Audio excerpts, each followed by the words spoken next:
All right. So once again, good evening, everybody. Thank you for joining the call Monday, December 29th. Again, this is an open forum discussion. We're going to be talking about rules, game situations, on and off the court, communication, just anything that you guys may have. Feel free to ask your questions. Hello, Miss Pierce. Hope you're enjoying your winter break. You are muted. Yeah, you're muted. I said, hello. I definitely am enjoying it. Good. You look well rested as an educator. Yes, I That am does that doesn't happen very often. at all. At all. And any other educators on the call, hope you're enjoying your break while you got it. Absolutely. Jeff Swartz, how you doing, sir? I saw Jeff earlier today, so he may not want to speak to me. Hey, Jeff, how's it going? I can't hear you if you're speaking for some reason. I see you're unmuted though.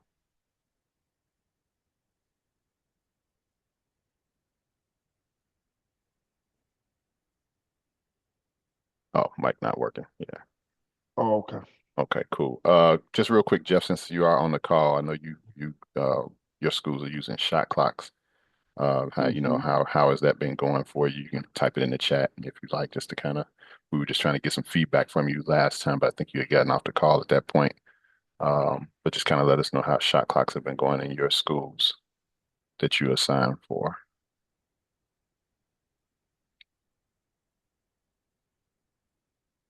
All right. Anybody got any questions about anything, any rules, situations, any uh, plays you want to discuss, something you're not clear on, something Shot you want clock situations might shot be a clock. good thing to Yeah, talk about. I definitely shot mean, clock we have situations. time where we need to kind of get this right at Hmm. this particular time of year. And if you're watching a lot of tournaments, most of the bigger tournaments are using the shot clock. So Hmm. I would think that would be something that we should ask questions about or just try to get a little bit familiar with, more so. And again, I say this to everybody because I think one of the things that also a lot of people assume, well, I won't have a shot clock game because of the conferences I work or the level that I work. And I'm going to tell you now that there's several tournaments that have them, and there's several leagues. What we were referencing, Jeff Schwartz is the signer for the Central Suburban League. His league and is having a shot is using shot clock for all their conference games. Jeff can clarify maybe if they're using them for the lower level. I don't know if they are. I'm sure they have the capability, so they probably are. So that means that even the two-person crews are possibly using them, at least in the main gym. Hmm. Definitely, the Chicago Catholic League is another league that's using them. And again, any non-conference schools that have them, I'm going to gyms and seeing more and more places. Are there still places that don't have the shot clock in their building? Yes. But it is becoming less and less. It's becoming more of a shock when you don't see it, um, than when you do see it. And next year it's going to be full. So this is a good time, guys, to ask some questions about that, if need be, or to like because we can cover kind of all the situations. I will say this. I think I said this earlier. I had a game over Thanksgiving that and one of the shot clock operators who's not an official um was running the shot clock, and he watched our video on the shot clock and was praising the video. Matter of fact, he didn't realize it was me. He first thought I was Clarence, and then I had to tell him. I said, "No, I'm not Clarence." And he saw the video that we did about a month ago, or a little over a month ago, and he thought it was one of the best things that helped him out to learn it. So now the only caveat to that video, if you watch it, is that we did not, well, the IHSA decided in their infinite wisdom for offensive rebounds to go 20 for everything. as opposed to what we thought would be the case, that they would use the other levels lead and do Mason for a backcourt rebound. It would be a full reset, which would, in our case, would be 35, because they do that in college, they do that in women's and men's college, and I believe they do that in the NBA if it happens in the NBA. But so that's the only caveat. Everything else pretty much they took. The other thing that, I will say, I did address this. It was a little controversial about the 10-second count in the backcourt. That is something we're supposed to do, but I will admit, and I will say this, and I have no problem saying this on record, because I feel like somebody needs to say it so they'll change it. It's really an unnecessary mechanic, but that's what they want. It's hard for me to not do that, being a college official and working other levels. And I've seen a lot of officials who are college officials who don't do it either. And I mean, you can debate about whether it's right or wrong, but the reality is the shot clock and the game clock are going to start at the same time almost in every case. So there's almost never a reason really to do it. And I would say this because we have been talking to a lot of officials at tournaments. It's really unnecessary, because if we have a mistake with the shot clock, we should adjust the shot clock. But I will say this, tournament that I'm at right now, that I've been watching and I worked, has literally, it has been one of the best experiences that I have had. Even better than last year. It's just that, and I mean, and the rules more complicated because we do have some different resets and different situations. And they've done a bang up job here at the York tournament to not have a lot of issues. So, I mean, literally the issues are more procedural than they are, let's say, the clock not starting or whatever. They may have, like, we may have a turnover, a held ball, and then there might be a debate about whether we take 1 or 2 seconds off the shot clock or something like that. That might be the only issue that I've seen regularly. There's not been a situation where the clock didn't run when it wasn't supposed to, and this or the other. We just haven't had those kind of problems. It's been really, really easy. So this is a good time to ask those questions, because I think we've kind of been the forerunner of that and talking about it. And because what we want to do is we want to have something in place. So for the summertime, for the camps, we have video and examples to show you how to do things. So ask away. I'm just caveating it with the shot clock, because I think the shot clock is really an issue. Real Yeah. quick before you speak, real quick, while you're talking, I'm just going to share on the IHSA website where you guys can find the shot clock resources as far as the documentation.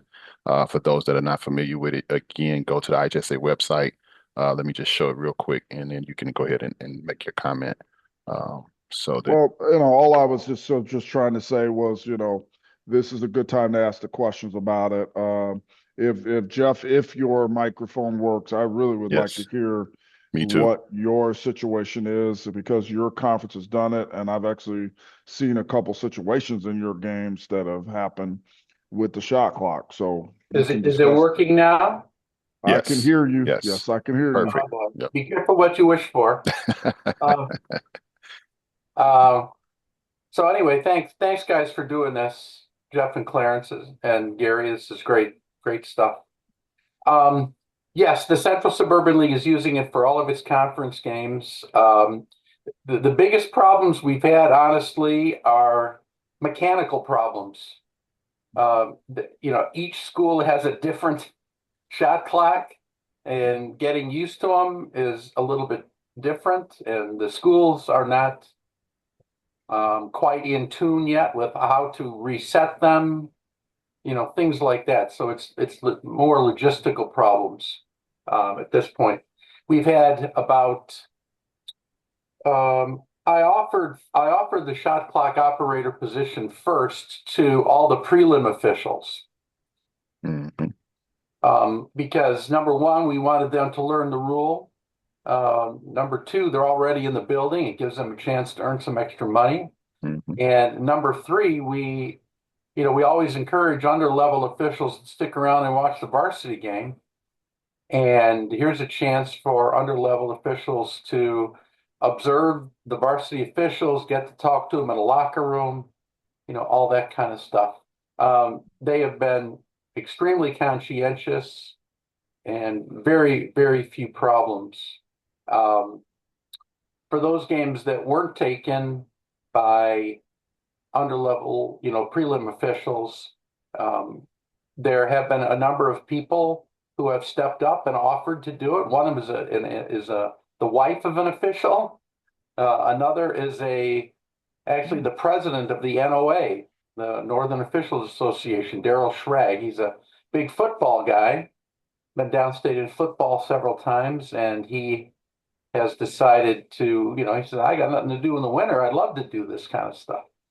So Daryl and I have, mostly Daryl, has put together a grid that I will share with you, Clarence and Jeff, so that you can share it with everyone. It's not on the IHSA website, but it should be. Nothing wrong with the IHSA materials on the website, but a lot of that stuff's in the narrative form, and it's difficult to, while you're trying to keep the shot clock, you're working the game to have to reference it in a narrative form. So we made a grid, which is a very quick reference guide, and I'll have that for you for your next meeting. I think it's great. The people that have used it have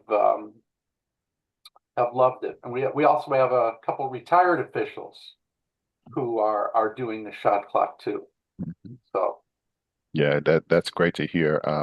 Because of course we kind of were wondering how it's looking throughout the state in different areas, and who's getting it, who needs some more work. I mean, this is all new, and as Gary mentioned, we know we're going to have some bumps in the road periodically, but the bottom line is, like we've been stressing, is really up to officials to get familiar with the rules, because we're the ones that's going to have to adjudicate the plays when during the court. So you're going to have to kind of walk some of these shot clock operators, timekeepers, scorekeepers through what they need to do in various situations. So it's important that we really know our job and know their job, so that way it makes the whole game flow a lot easier, and Uh, hopefully a lot less, issues that may and pop up.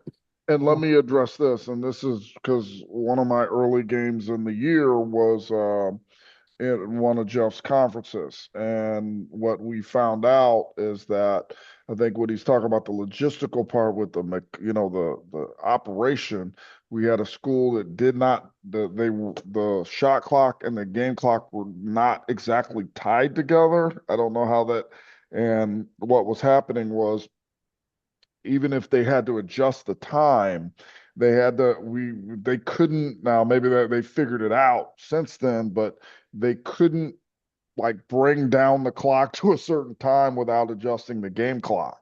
And it was kind of a cluster for a little bit. And it was like, just some basic stuff. We also, the person that was running it, who, wasn't official, but it was just like there were little things like resets for turnovers and things like that kind of struggled with. And it was just, and so this is kind of one of those things that when you get to a school, don't assume everybody knows everything. Kind of maybe ask them some questions about, hey, can you, like, if it's below 20, can we set it to like a number? And if they know how to do that, because that will definitely make some decisions on how you're going to deal with, especially if you're taking off a second or two, which can be big, but it may not be the biggest thing in the world if it's in the middle of the game. But you're really going to have to work with these people with the situation, because that's really what it seems to be. It's not knowledge of whether it's a 20 or 30. We're having problems with just simply resetting it and putting it at a certain place. Even my first game in this tournament that I worked over Christmas, we had an issue. They seemed to have figured something out with it, but we had an issue with with trying to just take a couple seconds off because something happened. I can't remember exactly what happened. And we had to, it wasn't supposed to be at 20. It was supposed to be something else.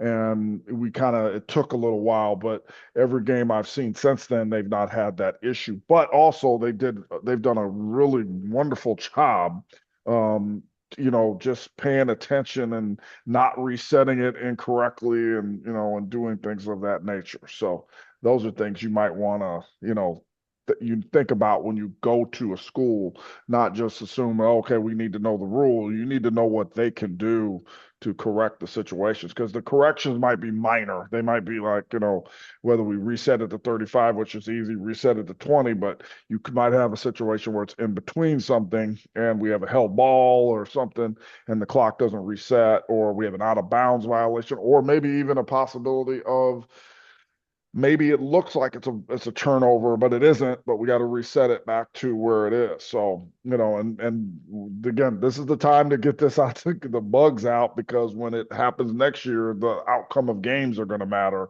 and conference titles and everything like that is going to be decided. So those are things that you might want to think about. Yeah, I know. I've talked to a couple of ADs and coaches, and some schools are trying to either have they placed the order for their shot clocks and they're waiting for it to be delivered or installed, or they're soon will be placing their order for shot clocks. Uh, and Jeff Swartz, you're man, you're spot on. Some schools may not necessarily have the matching shot clock to their game clock. So it may be two different brands, which means that there's two different independent systems. Uh, and to kind of go back what Jeff Rutledge was saying about sometimes if you have to change time, you may not be able to, you know, do it independently in some cases. In some cases, you may, depending on if it's compatible or not. So these are things that, from technical things that we just need to be aware of.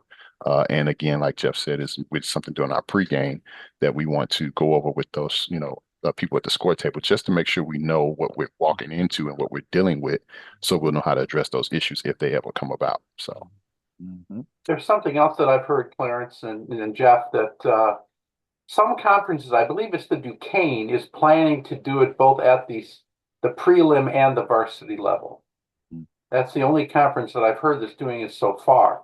The reason for that, it's my understanding, is that the position, much as the timer and the scorer are contractual positions within the teacher's contract. You have to offer it first to someone in the district. Each contract, of course, each district has a different contract. So in the Duquesne anyway, they're saying that, it's really difficult to get a school person to get done with school at 3:30, stick around for 4 hours, and then work the shot clock operator for $50 or whatever the fee is going to be. So if they did, much as the timer and the scorekeeper, they do back-to-back games. So they're getting 100, 110, whatever the fee is. So that's why they're doing for the shot clock operator too, not only to prepare the JV or sophomores for the shot clock, but also to entice a school personnel to stick around for both games and get the double fee. But yeah. that's the only conference that I've heard of that's doing it that way. The central suburb, I'm sorry, not central suburban, the Central State 8 in the Central Illinois is actually doing all of their JV games, or what we call prelim games, are doing for the shot clock. And the part of the reason, and I think they have the same issue, but the part of the reason they're doing it is because they want to get prepared for next year. They want their people to be trained and kind of go through some of the fires and do it for the lower level games, so that when the varsity games hit next year and tournament, they have people that have already been rather experienced at the mechanism of it, and also learn what their systems are as well. So that's the only other conference I've heard. But as I said, some of the conferences like the Chicago Catholic League has done it for their varsity for the last couple years, but it's school specific. So you might go to, I'll just give a school, like I went to DePaul Prep right before Christmas. They didn't use a shot clock. I've done the St. Ignatius. They did a shot clock. You go to Loyola. They don't have a shot. And some of these schools have it in their building, but they either haven't turned it on or they haven't done anything. And that's the other thing too. is, I would suggest that if you are going to do games, especially, and you send the emails to the schools, send them an email. Just ask them, hey, are you doing shot clock, or is that what your plan is? Because you don't want to get to the game and find out like I did last year, 2 seconds before tip off, we're doing a shot clock game. I'm like, oh, okay. Thanks for telling us, even though we asked and it was in the email, but prepare for that so that now that can be a conversation, because every one of my pre-games that I've had when it's a shot clock game, we've had extensive pre-games because we got to talk about some stuff, because especially for veterans, because it's a completely new system. And unless all of us have worked college basketball or some form of college basketball, we probably aren't familiar with it. And you might have like one other guy like me, I'm pretty good on it, but I might work with one guy who has some college experience and one guy who's never done it. And so you need to go over situations, because you don't want to have where it's one or two people have to be the person that solves the problem. Because that can be, first off, exhausting. It can be, and I'm talking about little stuff. I think we showed a video the other day, where we had a jump ball, and I could show that video again to those that were not on the call, but Yeah, we you had can a show it. video where the very start of the game we had a shot clock issue, and the shot clock issue wasn't. It was just, a very unusual thing happened, and at the start of the game we had a violation, and now we're putting the ball in play, and while we're putting the ball in play, we realized, wait a minute, the shot clock's not even at the right spot. So things like that can be, and now we had no other problems that game, but that could have easily been an issue that we didn't pay attention to and could have gotten wrong. Right. So And possessions mean everything, so we don't want to violate a team's possession opportunity because we did something wrong. yeah, I think one thing I really want to stress to everybody uh, is when you are getting ready to start your game, just remember that the game clock starts on the tip of the jump ball when the two jumpers, touch the ball, and the shot clock starts on whoever gains the possession of the ball. Mhm. Okay, that's the only time where the shot clock and the game clock shouldn't start at the same time, as far as, any rules that we're aware of. Uh, is the jump ball. Other than that, the shot clock and game clock should start and stop pretty much Well, at the same time. one other time, if we have a missed free throw, Right, the game clock could start and the right. shot clock won't start until possession. Until possession, correct. So that is the other time, but Mhm, you're right. Every other time it will start on a touch, or, mhm, on a throw in, it will start on the illegal touch. And mhm. then that's the other thing. If it's not a legal touch, you have to, time could come off. So you might have to reset it back. And you might say that that could be tedious, but if there's 5 seconds to go in a possession, and the clock runs 2 or 3 seconds, they need that 5 seconds, not 2 or 3 that we took off. So you have to know those kind of things. And again, we're not trying to overemphasize this, but we just know that next year this is going to be really important. Mhm. And coaches are really going to be upset about it. And, if we don't do it right. And, we want to make sure that we're doing what we're supposed to, so that we don't have plays on YouTube left and right. Or any of us on um, the ESPN top 10. or ESPN top 10 list, or just even, and again, we have enough situations that are wrong. I don't know if anybody saw, there's a video out in Kentucky uh, that happened. I've seen it, I've been seeing it all day, where uh, during a inline throw in, and they were able to run, by the way. The player simply bounced the ball, and the announcers lost their minds, like completely lost their minds, like said it was the worst call that they've ever seen in a high school basketball game. And we know, first off, it's legal to dribble the ball bounce on a throw in as long as you get it within 5 seconds. Just imagine the situations that are going to come up with shot clock situations when the ball does hit the rim, no reset, possible reset.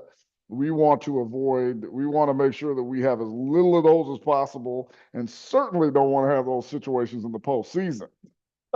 And you're on the game and you didn't know the rule and you couldn't correct it and this, that, the other. And sometimes it just takes one of you to recognize, hey, the shot clock needs to be set to this, or they reset it too early or whatever.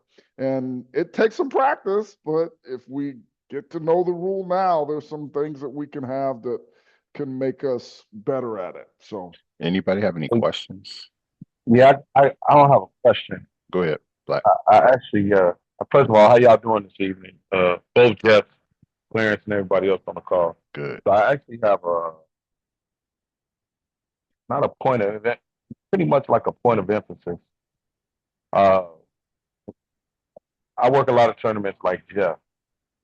So my first thing is, can everyone, even if you are a veteran, please be a little humble and a lot patient to people that are working the shot clock?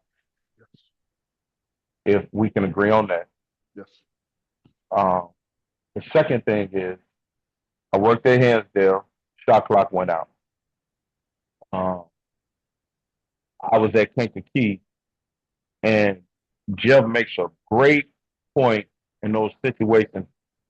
And I think Jeff Forrest did too. So here's the deal with some of the shot clocks and what Jeff's talking about the time.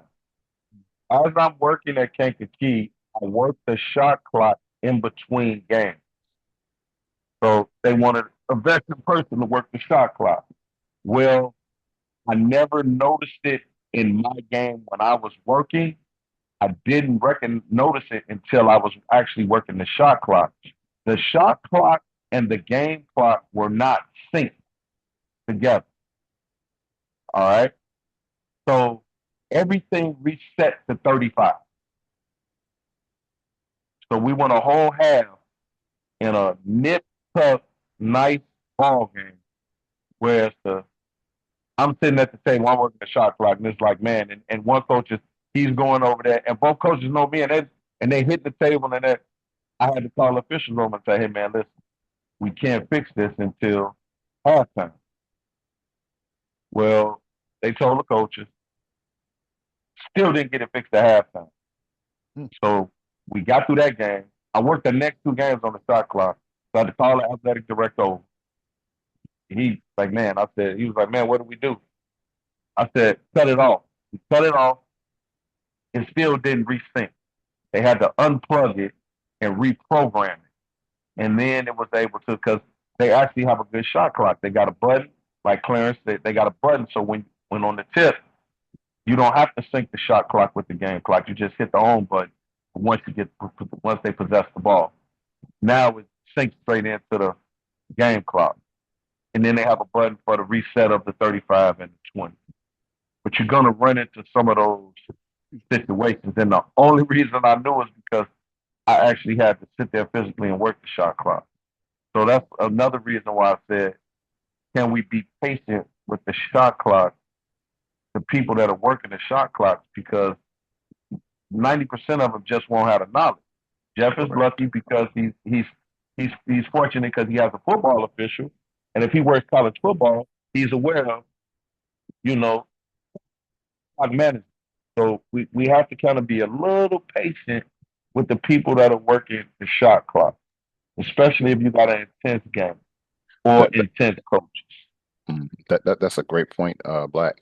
One thing I would highly encourage is to do what, to everybody, I would encourage this to everybody, is do what you did, is actually physically work the shot clock so that you understand when it should reset, when it should not reset, all these different things. And again, every school may be different because everybody may not have the matching shot clock brand that matches the game clock. So, like Nevco, Daktronics, all these other companies that we see on these, the names on these on these game clocks, they may not necessarily have the same name brand for the shot clock. So that could be a huge factor in knowing, how to function or how the shot clock functions at that particular school.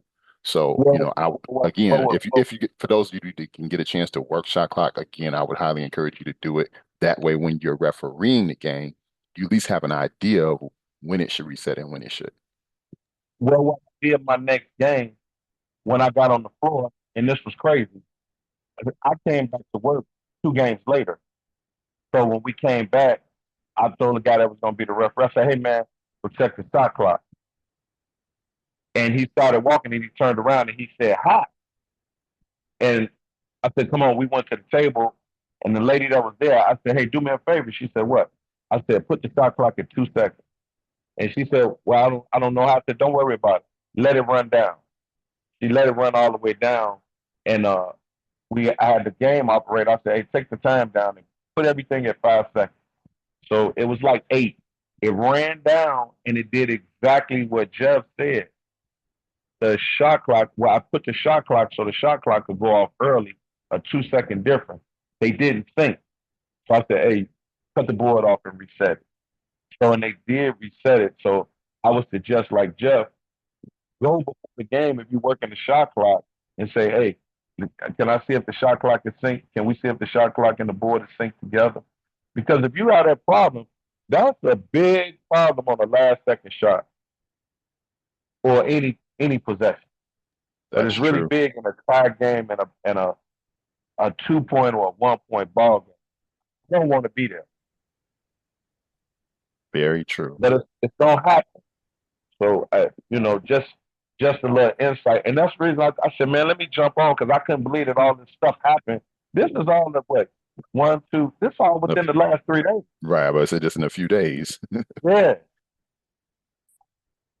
Yeah, so Yeah, these are, I mean, we had the problem. We had the problem at the tournament I was at. The first game I worked, we just needed it. I think it was reset too early, and it was like we had a foul, and it was reset too early, and we just had to go up 2 or 3 seconds. I think it was, and it took about 2 or 3 minutes to get that 2 or 3 seconds changed, but it was early in the game and it wasn't a big deal. But it was like you start to realize how that this is not just a rules issue. This is a do the they know how technical, to operate it? yeah, the And technical and issue. and unfortunately for this tournament and some other tournaments, they have some of the same people running it, so they have some knowledge of maybe their system, but you might go to a game where they don't have a lot of knowledge or they're not running it like because all of them are not like the Central Suburban where every game is that way. They might just do it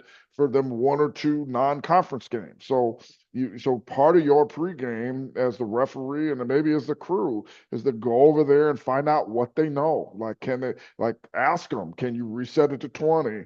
What does the horn sound like? Can you reset if you reset to 35? Or what if I need to have it at 27 seconds? Can we set it to 27 seconds? Can we set it to 5 seconds? And find out how that works because and then again, the thing we do at the college level, we always want to hear the horn because the horn sounds so different in every gym. Like some gyms they're really loud, some they're very faint. I mean, they even had a play here in this game where there was like I think you could barely hear the clock and it went to zeros on a shot. But the horn is what matters, and just little stuff like that to make sure that we get that right. So it's a logistical. It can be a logistical nightmare, but we're gonna have to kind of work through this so that we can be prepared. Because again, this year is not going to matter in the postseason. It might matter in some conference games and some non-conference games. And I think if we do a pretty good job, it's not going to be a big deal. But next year, we got to have this right. We got to get it right because now outcome of seasons can be affected by Right, the situation more right. so. Khalil, you have a question in the chat. You said talking on a free throw. Who can talk? Can opposing teams talk? Is the talking to the shooter allowed, etc.? Clarification on the rule, please. Uh, Tracy, you want to take that one? You there, Tracy? And actually, this was asked yesterday too. Or Black, you want to jump in? Black, jump in on this one too. Y'all know I like to pick on different experienced officials to kind of chime in so we can spread the wealth. It depends on what the conversation is. If it's going to be a thing where they're going to be jawing back and forth, a lot of these kids know each other.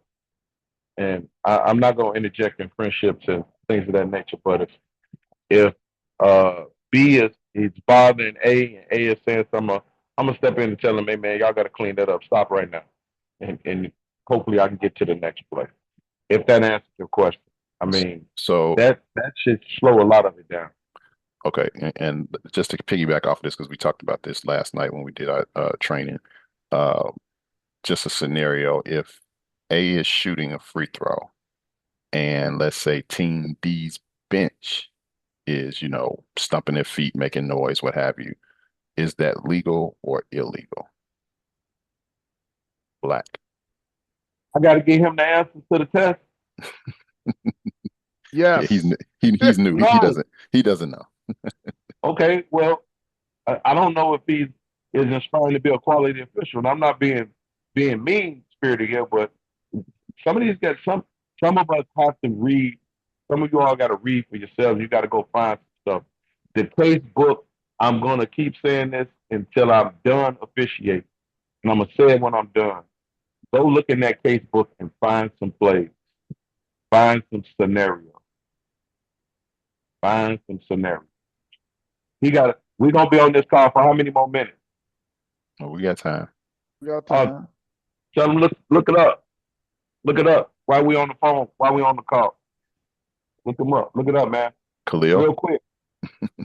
Get your book and your case book out right now. Look it up right here. We all want proof. I wasn't asking about the bench. I was asking about like B talking to A while he's shooting. Okay, well, great question again. Once again, what I'm going to do, I'm gonna ask B to stop. Because you specifically said B's talking to A. So I'm gonna say something to B. I'm gonna tell B, hey man, stop. You know you can't do that. And if he doesn't know, I'm gonna stop. Now, is it wrong to call a free throw violation if he misses a shot because he was getting talked to? Well, let me say this. The rule about distraction, they used to call it disconcertion in the rule book, but they call it distraction now. The opposing team cannot distract the shooter. And there's all kinds of ways that they can do that. They can talk, they can wave their arms, they could do some other things. And that applies to the players in the game. It's treated a little different. Because we talked about this yesterday, it was treated a little different if it's the bench, because the bench is not considered in the same responsibility, if you will, as the players on the floor. Now, I guess here's the thing that I kind of want to address this because it's a little different. Because what'll happen is, okay, players sometimes will say stuff to each other as the shooter is about to shoot.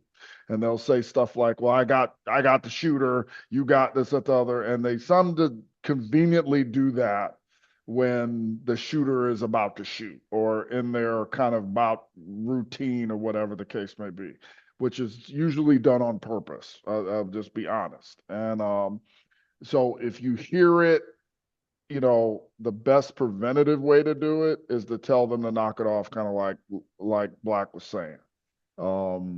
Just tell them, warn them, tell them, hey, guys, I need you to stop. And if they look at you crazy, okay, continue to do it. And if you distract him and I feel you distract him, I'm going to give him another shot.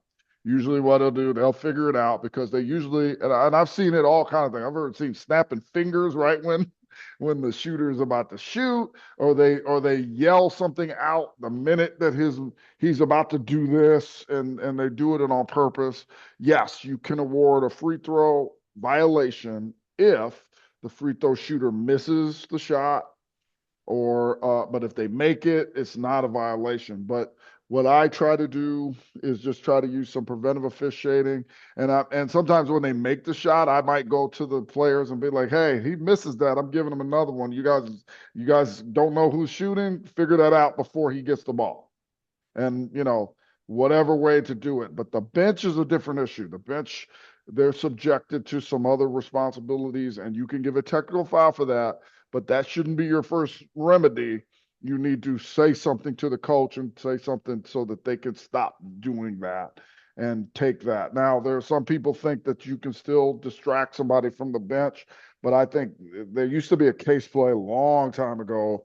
They used to kind of address that. I think they removed it. So I don't know what the National Federation positions on that. Might have to get clarification from Gary, our head clinician, to kind of tell us maybe how he wants us to handle that specifically. But I was at a game a few weeks ago where the bench was doing some stuff, and my partner, who's a big time veteran, went over there and told them to stop, and they stopped. So use your best judgment. But yes, we do need to look these things up, and there are some plays in there, and I think the casebook will kind of lead you to a lot of situations that will tell you exactly how to apply those rules. And I will admit, as a veteran, been doing this for 30 years, some of those plays have changed and the philosophies on them have changed. So I don't want to, so if I'm speaking, I might be speaking from something that was 20 years ago. There might be something that's in the casebook that's different now. But we can look it up while we're talking. Mm-hmm. Great point. Anybody else got any questions about anything? Rules related, mechanics, signals, plays, situations, how to advance in officiating, like anything, doesn't matter what it is. Hey, Clarence, can I just tell Jeff Wood that he has the best crew in the entire state when it's pertaining to the shot clock in his conference at Evanston High School? Absolutely, you can. You just told him. Thank you. Huh. Hey, Jeff, Yeah. I know you already work him in some of your games, but he's just trying to get a few extra games out you. That's all. I see that. Yeah. He knows how to play the game, doesn't he? Hey, Jeff's my man. We don't have to do that, man. Now, I appreciate all the games, all Absolutely. the officials' work. You know, you get all these games to cover, and sometimes, particularly lately, guys are getting sick.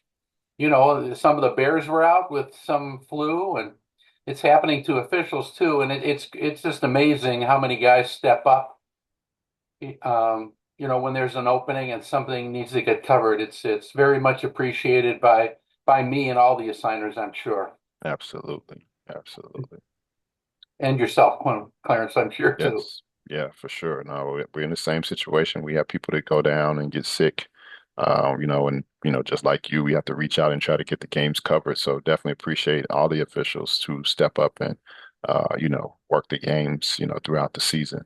It's a big help to us, but it's more importantly, it's a big help to the actual teams that are playing. So thank you guys for all the work that you do throughout the state of Illinois. Really appreciate it. All right. Well, while you guys are being quiet, like we're in the library, we're gonna get some Q&A going here, and I'm gonna talk about some shot clock play. So I want to get you guys see what you know, and it's okay if you don't know the answer. You can take a stab at it if you're not too familiar with it. But we're here to get it right, and we rather get it right, get it wrong here than to get it wrong in the game. Okay, because we can correct it here. We don't want to make those mistakes in the game that, like you said, that can cost somebody a loss or an inappropriate win. All right, so let's start off with this first question. Player A1 and B1 compete for the jump ball. A1 tips the jump ball, but B3 possesses the ball in their backcourt. What is the ruling? Again, A1 and B1 compete for a jump ball. A1 tips the jump ball, but B3 possesses the ball in their backcourt. This is a shot clock question. Yes, the shot clock question. A1 and B1 compete for the jump ball. A1 tips the jump ball, but B3 possesses the ball in their backcourt. What is the ruling? What should happen? Somebody break that play down. Elaine, Miss Pierce, you got a little shot clock experience. Help us out here. How should we I'm adjudicate? here. How should we adjudicate the play? I'm sorry, I'm not gonna lie. I was sending it to my child. I should not hear it. You want to run it Okay. back? Yeah, the question was player A1 and B1 compete for the jump ball. A1 tips the jump ball, but B3 possesses the ball in their backcourt. What's the ruling on that play? What should happen? Are you asking how many seconds should be on the shot clock? I'm asking you, how would you adjudicate the play? Okay, B1 tip it, but I'm sorry, A1 tips it. B3 gains possession in their backcourt. A1 tips the jump ball, Yeah. B3 possesses the ball in the backcourt. They, What should happen with the shot clock? well, if I'm not mistaken, when they would get reset to the 4:35. Are you asking or are you telling us? I feel like that's the answer. Okay. Feel Anybody free else? to correct me. That's fine. No, that's again, we're just having discussion so we can all, get it right. Yeah, Go I feel ahead. like because it's supposed to go back to they get 35. Yep, I feel confident. Okay. Khalil, you want to unmute and say your response? I believe it should start when B3 possesses it on 35 seconds. Okay. So It's in let's the break. backcourt. Okay, that's fine. So let's break the play down. Elaine, when should the game clock start? When the ball is touched by one of the By two jumpers. right. Okay. So A1 touched the jump ball. Okay. So who gets the possession? Who has the possession? A. The question Are was you here's the question again. A1 and B1 compete for the jump ball, meaning that they both go for the jump ball at the same time. A1 tips the jump ball, but B3 possesses the ball in their backcourt. so then B3 has the control. So Okay. they have the possession. Okay, and how do we adjudicate the alternating possession error? Then I'm assuming A would get the next possession. Are you sure? Yeah, if B got the possession, we go by alternating possessions. Okay, that is correct. That is correct. That is correct. Okay, so remember the game clock starts on the tip of the jumpers, whoever, when they tip the ball, and the shot clock starts on the possession. Okay, so on the jump ball situation. Well, let me ask this question, a follow-up. Does it matter where B1 gets the ball? What the shot clock would be? Yes. Yes. Explain.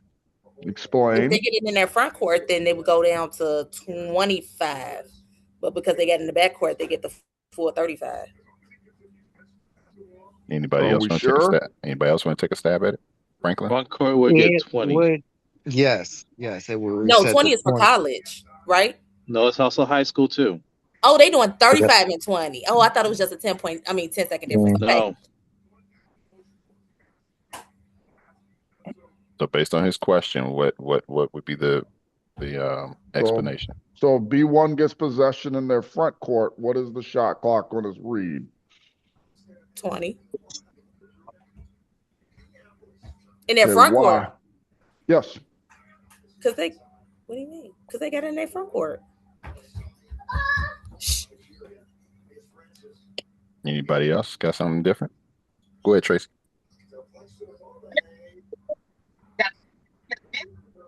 No. Hold up. I'm thinking about and this is the initial jump ball of the game, correct? Correct. Yes. Or overtime. Okay, this is the first jump or ball overtime. Or overtime, either one. or overtime. Mhm. Now, this is a trick question because I don't remember us covering this. Now, this is the question for anybody, any of the veteran officials. Does it matter on the initial jump ball where the ball lands? What shot clock? Yes. Yep. Okay, then I'm confident that it resets to 20. Okay. Is that your final answer? Yes. All right. Anybody else want to take a stab at it? Come on, y'all. It's okay. It's okay. Everybody's We're muted. we're not gonna fight you. Right. It's okay to be wrong, guys. It's okay. Again, we rather 'Cause be you wrong here than to be Right. wrong on the court. So take a stab at it. Because guess what? If this was a game situation and this happened, you got to make a decision. Hey man, So we if it's want Wouldn't it be, so would it just so would it just start at the 35 then, since they're in the front? Okay, so let's Since the beginning of since it's the beginning of a tip of a game and it's starting the whole game, I believe, I don't know if they should have the full 35 since it's like a start of a game of a tip. okay. Go Cause ahead, no, Jeff. where the tip went, Edgar.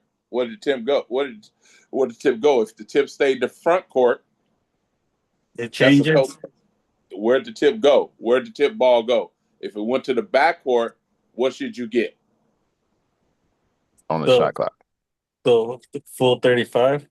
And if it goes in the front court, what should you get? What? I would have thought that it was still 35, but Well, why are you thinking it's not 35? Right. no, I am thinking that it's the 35 because like I said, it's of a brand new, it's a new game, so it's like I believe that it should be a full 35. Okay. Now remember, the rules that we used for shot clock last year was everything reset to 35. Right. Starting this year that we're currently in and next year moving forward, we start with a 35-second shot clock and it resets to 20 seconds in the front court. Okay, so if they get possession in the front court at the tip, then it will be at 20 seconds. Yep. Correct. No, Okay. no. However, that's if incorrect. it's a defensive steal in the That's backcourt, incorrect. it's a new offense. It's to be set to 35. That I do remember. Okay. It would be 35 regardless off the jump tip ball because this is not an offensive rebound and it is not a dead ball possession or turnover. So the game clock starts at 35 regardless because it's off the tip. So the it's same the same as a live ball turnover. The exact same logic. Live ball turnover, front court, back court is always 35. Now let's assume it was so just that's just for this year, or is it moving forward as well? No, that's the rule across basketball. There's always a start when you start a jump ball. It doesn't matter where the initial possession starts. Okay. Unless we have something else where we're going to now have a new possession. And matter of fact, I probably should show a video with that situation. I can do that if you want me to, Clarence. Yeah, go ahead. No, go ahead. We This showed is why we're on here. last night. Mhm. Let me make sure I optimize this. Yes, please. I'm sorry. Make sure I optimize this. Everybody see? Yes. Okay. Watch this play. Now, first off, we got to be ready for the jump ball. All right. Was that even legal? That's a great question. Okay, let's start off with here. Did everybody see what happened here? We'll see what's happened. What is illegal about this? And blurt out because I cannot see the screen. Is it the fact that they touched the ball before it reached this apex? No. No. No. You got one more chance, Franklin. You have one more chance. You got one more chance. Instructions on the guarding. Is it because he grabbed fully control the rebound instead of like for another player to control the possession? Good call, Edgar. Good call. Well, He cannot possess the ball. Oh, well, I didn't even catch that. Let me I didn't ask even this catch question. Let me ask this question. What are the restrictions for the jumpers? They can't touch the ball again unless it's touched the floor or one of the non-jumpers. Good job. Anybody else in that scenario? There's one other person you didn't mention. The referee. Exactly. So let me make this clear. They touch it at the apex, so that's not the issue. The issue is the ball was caught after only the jumpers touched the ball. If the ball touches the referee who is sitting in the middle, or touches the floor, or touches one of the non-jumpers, this would be legal. But obviously that's not what happened. So we have a violation. Now, red violated. Where did they violate? Backcourt. And who's And backcourt? their backcourt. And their backcourt. So where would the new throw-in take place? And the front court of the white team. Okay, so considering our shot clock rules, where are we putting the ball in play, and what are we doing with the shot clock? Wait. Did you say the ball will go in the front court? Right. Okay. In the new front court. Yes. You're right. Go ahead. Repeat your question, Jeff. I'm sorry. So I'm saying, where are we putting the ball? First of all, because this is a new rule, where are we putting the ball for the throw-in? And be specific. Franklin. And what are we doing with the shot clock as well? Franklin, answer that question, please. That would be at the 28-foot mark in the front court, correct? And then 35 seconds on the shot clock. Go, Franklin. Go, Franklin. Okay. Well, why 35? Because it's the initial play of the game. It would be 20 because we had a violation. Oh, didn't catch that. Yeah, you're absolutely correct. And it's funny you mentioned this play, and I didn't catch that because I had this happen in my last game, and I caught it right away. This was my first game with a college official, and he didn't even catch it. So I caught. He has the tosser. He was a tosser, so it's really on me to catch that. We was in two men, so I'm proud of myself for actually acknowledging that the official tossed the ball, and then White just caught the ball out the air, and I got that right away. And Coach asked me, what was the violation? And I said he can't catch the ball as a jumper, or without somebody else possessing it. Okay, well, let me ask you a question. Are we putting this ball in the right spot? Not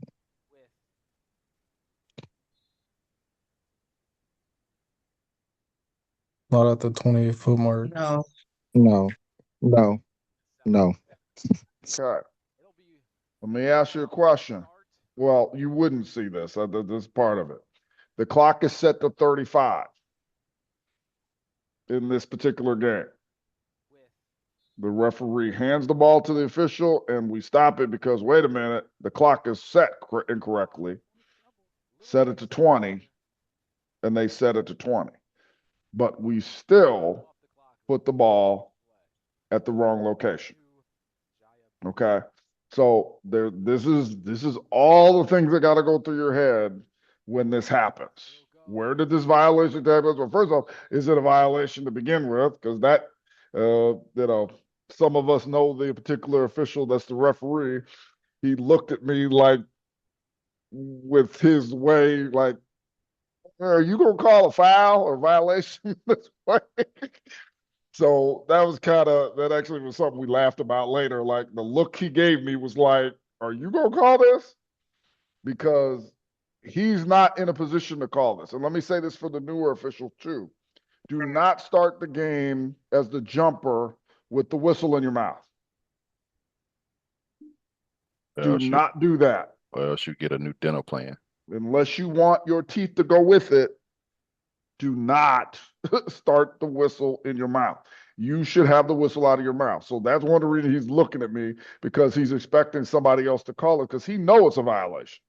Now, I know it's a violation too, but it took me a minute to be like, wait a minute, he just caught that out the air. Oh, okay, that's a violation. So it took me a minute to realize, and he gives me a look like, fool, are you going to call a violation?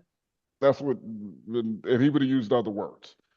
So, but then that's just why we got to slow down, because when we put the ball in play, We got to make sure the clock is right.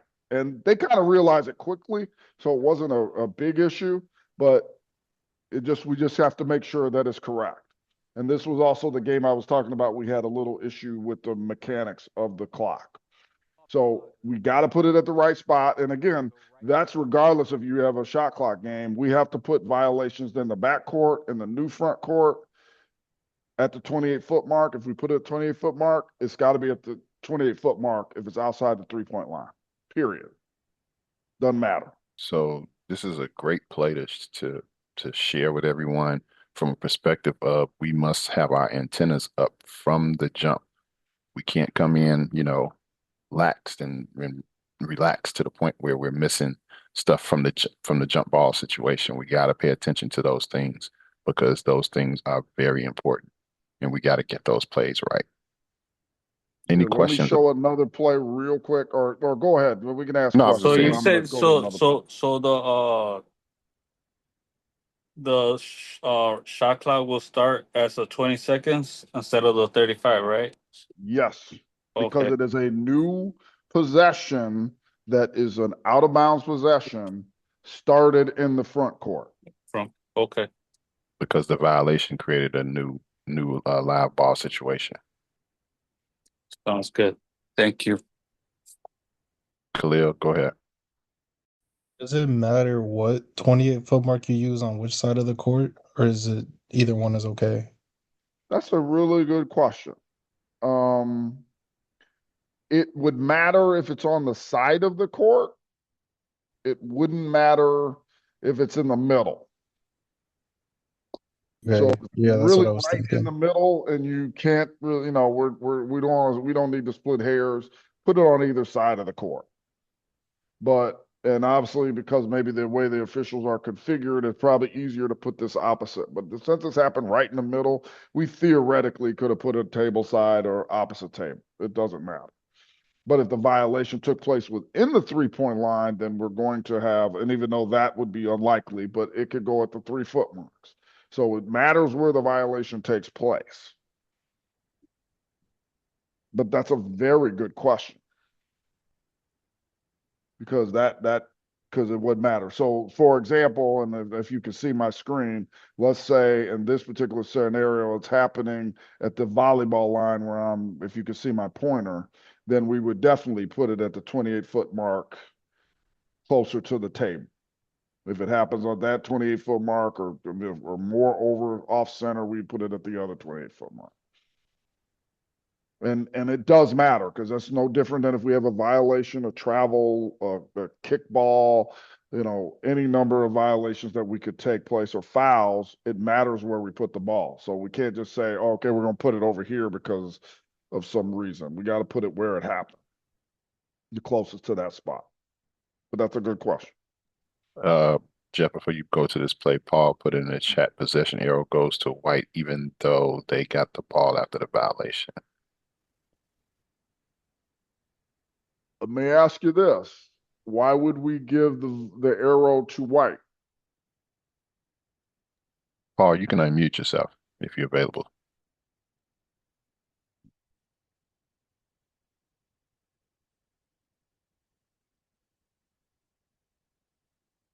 Paul, are you there? Well, let me ask this question, and let me ask it this way. What actually starts the alternating possession process on a violation?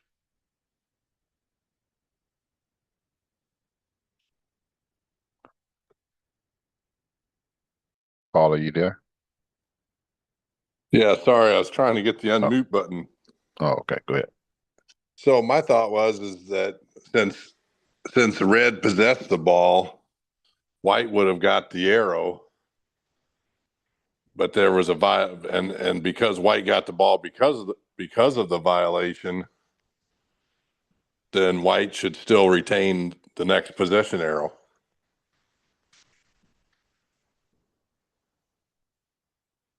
Anybody disagree with them? Or have a different comment? No, I was thinking the same thing too. It sounds like. I'm sorry. Go ahead.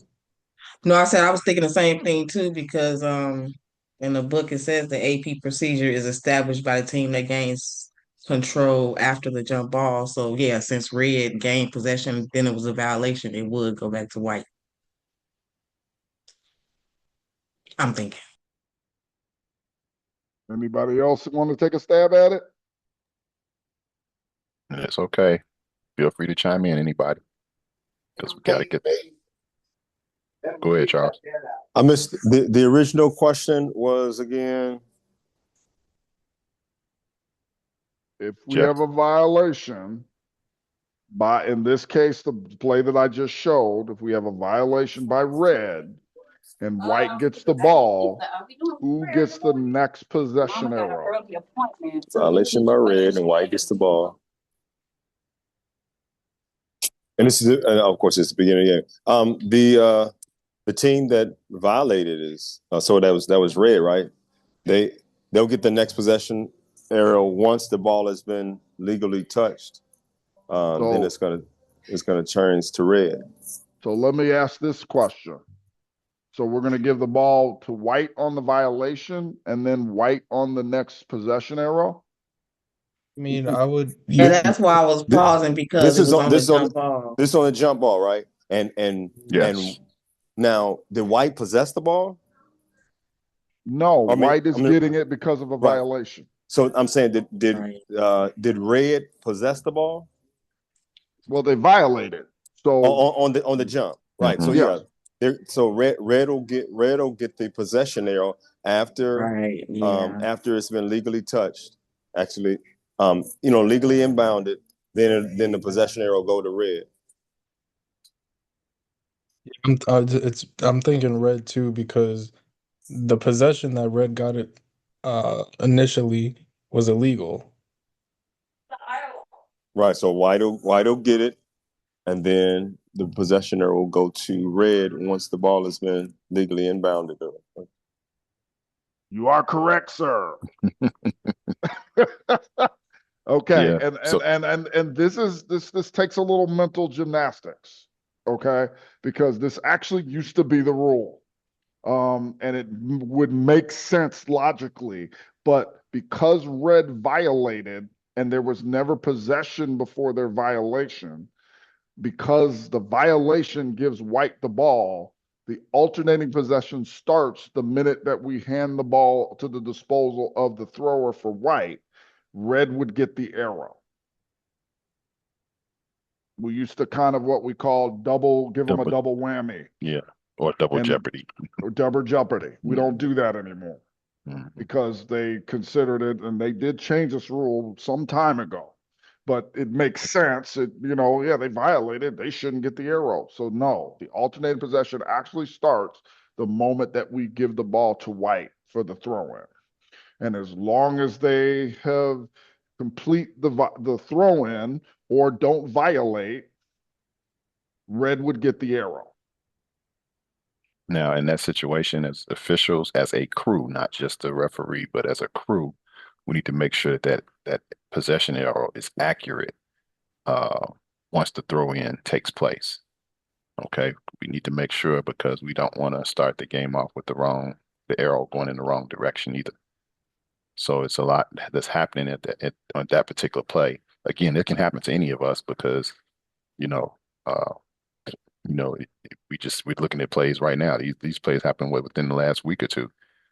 So it can happen to anybody. So just be prepared to know how to adjudicate these plays and communicate with your partners. Do not be scared to communicate with your partners, to make sure we get these plays right. And let me show this play because this kind of talks about what we're talking about.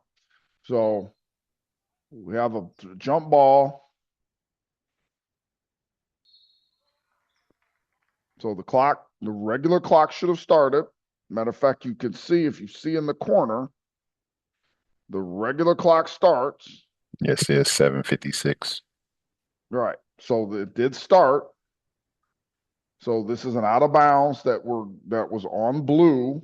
We are giving it to white. So where are we setting this clock? And I'm kind of get the answer. 20. Because this is in white's front court. They are going to start the throw in, and for alternating possessions status, we don't start it until I hand the ball to White. So when White gets the ball, that starts the actual alternating possession process by rule.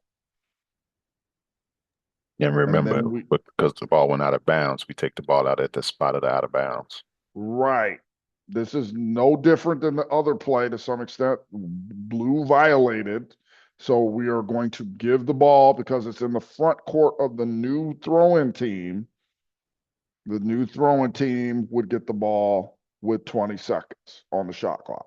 Now, is there any problem with the spot that we put the ball in play at this moment?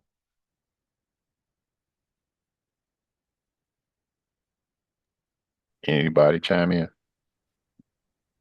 Good to me.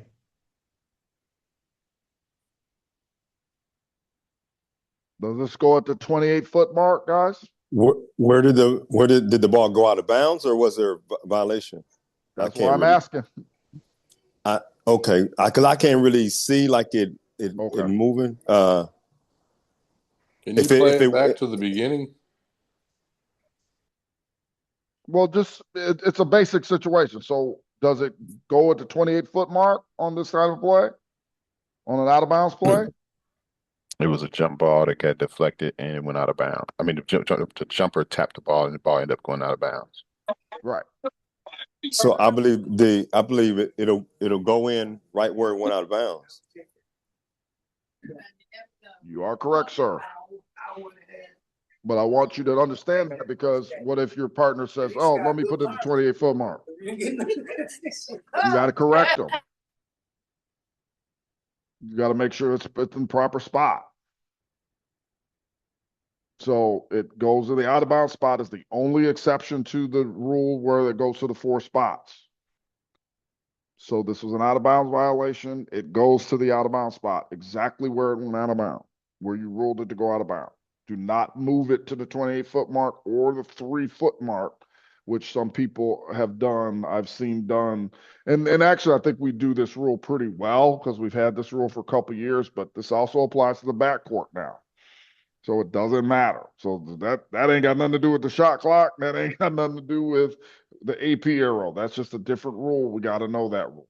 So, but And Jeff, you're saying the alternating possession starts there because nobody possessed the ball before it went out of bounds. Absolutely. Gotcha.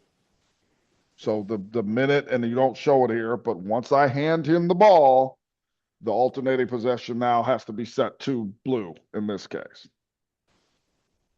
And then if they don't violate, then they would, there's no violation or no AP violation. Then that's some other layers to this. Then they don't violate, red would get the ball, clearly.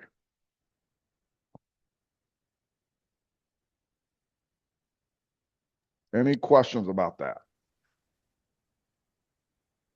When your partner wasn't putting it in at the right position, like and you noticed it, did you stop and let them know, or did you just let it go on and let them know at the next play, like you got to be more aware? Or no, you should do it immediately. Don't waste time and do it immediately. And you want to do it immediately because you don't want to have a play later, 10 minutes later, and something happens, and then we're debating about what the clock is at. Or I mean, where the arrow is pointed to. Do it immediately. And explain it if you have to. Like, hey, they get the arrow because they violated. Once we start it, do whatever you need to do so that because you will have coaches that will complain about that. And then once the throw-in takes place, there could be some issues where the arrow doesn't change. So you have to know those situations as well. But it can be you, especially if you're not the one who called the violation, you may not be aware of certain things. So you want to be aware of those things.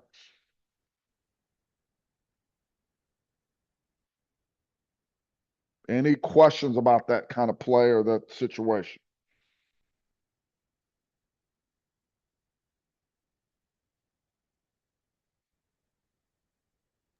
Don't everybody speak at once. All right. Shot clock, case play number 2. All right. Player A5 shoots a 10-foot jumper from the elbow. B3 muffs the rebound, and the ball goes into the backcourt with A2 and B4 chasing it. A2 secures the rebound and advances the ball to A's front court. What happens with the shot clock? You make the call. Again, player A5 shoots a 10-foot jumper from the elbow. B3 muffs the rebound, and the ball goes into the backcourt with A2 and B4 chasing it. A2 secures the rebound and advances the ball to A's front court. You make the ruling with the shot clock. What happens? Shot clock. It should be a shot clock violation if we don't get it. Yeah, I don't know what the time was on his first attempt. B muffed the ball. They chased the ball back into the backcourt. A and B did. I don't know what A and B, and then A recovered it. Mm-hmm. So if A is advancing that ball, I don't know to the front court. Yeah, he's advancing from backcourt to front court. Then we could have a shot clock violation or a shot attempt from wherever he is. Okay. Anybody else? I want to say reset it to 20. Okay. Does it clarify if the ball touched the rim? Because that's the only question in this scenario. Does the ball touch the rim? The question doesn't specify that, but let's assume that the ball hit the rim. Okay. Okay. Yeah. The shot clock will reset to 20. So whatever time is allotted, and because nobody possessed the ball after because he muffed it. Nobody actually possessed the ball. The shot clock should have been reset to 20. And whatever time allotted, it goes into the backcourt. Now let me hear that case play one more time. Okay, so just so you know, this particular question doesn't give a specific time on the shot clock. Okay. It doesn't say that, but I'll read the question again. It says player A5 shoots a 10-foot jumper from the elbow. B3 muffs the rebound. Okay, meaning that the ball obviously must have hit the rim. Okay, and the ball goes into the backcourt with A2 and B4 chasing it. A2 secures the rebound and advances the ball to A's front court.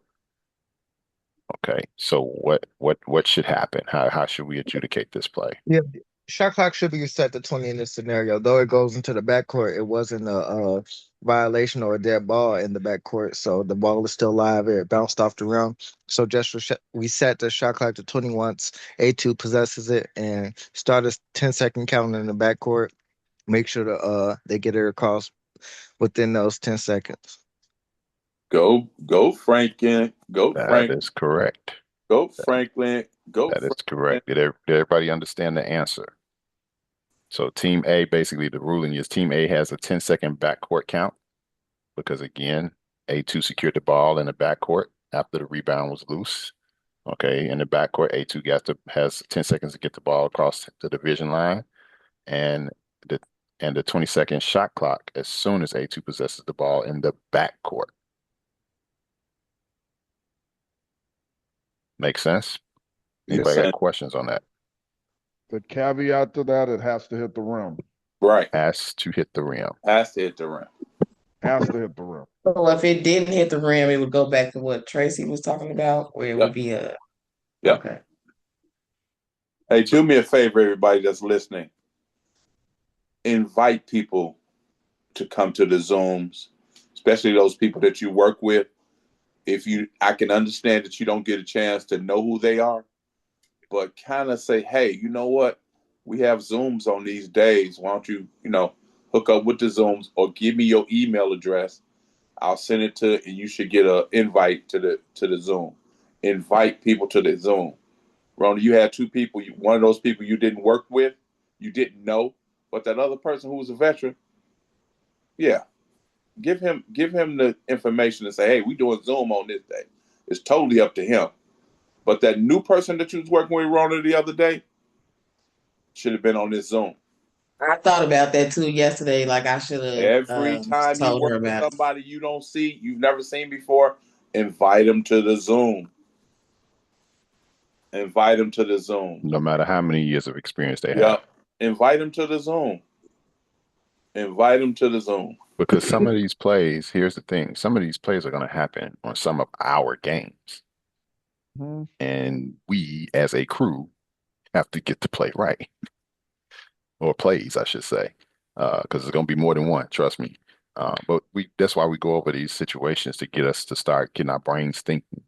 You know, just like how we would do these type of discussions before we had shot clock, same concept. But now we see that there are a lot of layers to these shot clock situations that we have to really mentally be focused and locked in on so that we can break these plays down so we can get them right. Okay, and just so you know, the play that I showed, the other official who was putting the ball in play on the violation call was a state final official and a longtime official. So what if he's making that mistake and you're on the game? You need to help him. Don't assume that because we're veteran, we know everything. We don't. We have blind spots or go too fast.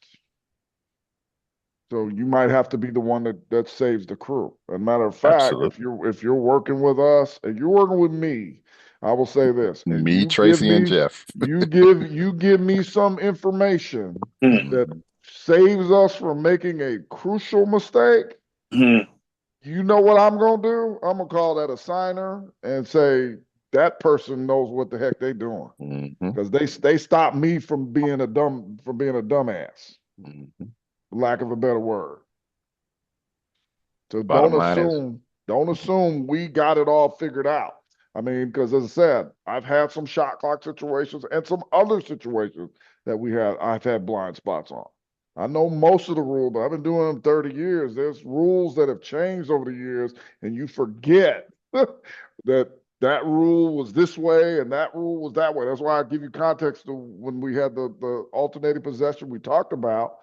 That used to be the rule, but there are officials who think that that's still the rule. And you might have to save them because they haven't picked that rule up in 5 years. Hey, I see Greg Wesley is on here. Greg Wesley, you should have some questions for us. You just had some games recently. Come on with the questions so you can get your help. All right, we can go another case play. All right, it's a shot clock case play. All right, Team A is in team control in their front court with 24 seconds on the shot clock as A1 passes to A4. B3 deflects the pass out of bounds on the end line under the basket. What is the ruling? Again, the question says Team A is in team control in their front court with 24 seconds on the shot clock as A1 passes to A4. B3 deflects the pass out of bounds on the end line under the basket. What is the ruling? No reset. Play on. Okay. Where does the ball go out of bounds? Or where do we inbound the ball, I should say? Where it went out of bounds. Okay. What about the shot clock? It'll stay where it was. Is that your final answer? Yes, sir. Anybody got anything different? Excuse me. Anybody got anything different? Nope, I agree with Charles. Okay. Play is resumed with a throw in for Team A from that spot, that out of bounds spot, which would be the 3-foot post up line or 3 feet outside the lane area, nearest to where the ball went out of bounds with 24 seconds on the shot clock. That is correct. Hey, I have a play, Clarence. Go ahead. A1 dribble drives to the basket. Wait, before you say something, Tracy, Clarence.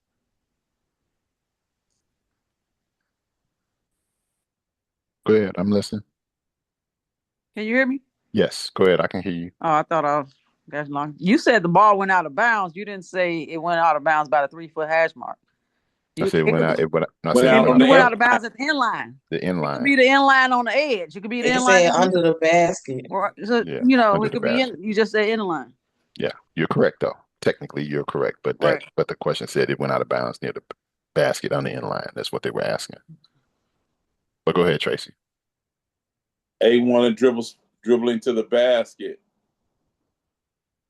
B4 blocks the shot attempt. With 2 seconds on the shot clock, the ball bounces 2 times before it gets out of bounds. Can we have a shot clock violation? Does the shot clock expire? We had 2 seconds on the shot clock.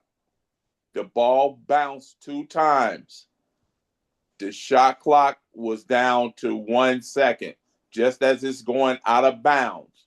Do we have a shot clock violation by A, or do we have out of bounds by B?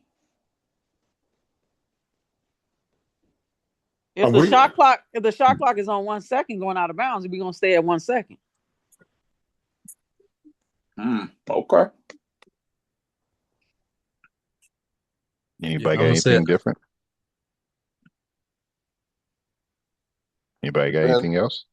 Depends if you determined the ball was out of bounds before the shot clock expired. There you go. I mean, but you said the ball went out of bounds at 1 second. I did not. That's what I heard. I'm telling you, it was 2 seconds on the clock. He blocked the shot. The ball took 2 bounces on its way out of bounds. If the ball is on its way out of bounds and the horn and the shot clock goes to 0, do you have out of bounds or do you have Tracy, you shot clock changing your whole statement. You said 1 second. You giving too many derivatives. We'll leave to how you want to be. Leave to how you want. I'm just saying. When it comes to you now, you're gonna have to make a decision either way. I'm So what just do you saying, have? that's Out what of you bounds or a said. violation? Just listen. Do you have out of bounds or violation? That's all I'm asking. I don't have a violation. I have the shot clock being at 1 second. Give it, and the ball's going back to team A. Okay. All right. 1 But second. in that last scenario, it sounds like a shot clock violation now. Like I said, it depends upon whether you determine the ball hit out of bounds before or after the shot clock went off. Mm-hmm. And I call it shot clock violation. You know why I call it shot clock violation? Because the ball was in the air and the horn went off. Got a shot clock violation. It's gonna be B's ball. Exactly.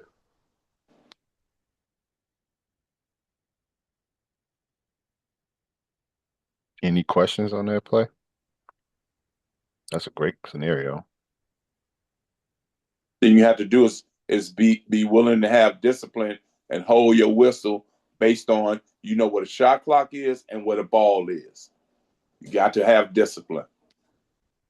Because it was a good block. It was a great block. The kid played great defense. And the only thing I have to do is be patient. And before that ball jumps up, it's not out of bounds until it hits the out of bounds side of the line. Correct? Yes, sir. Correct? I can't hear you, Mimi. Correct? Sí, señor.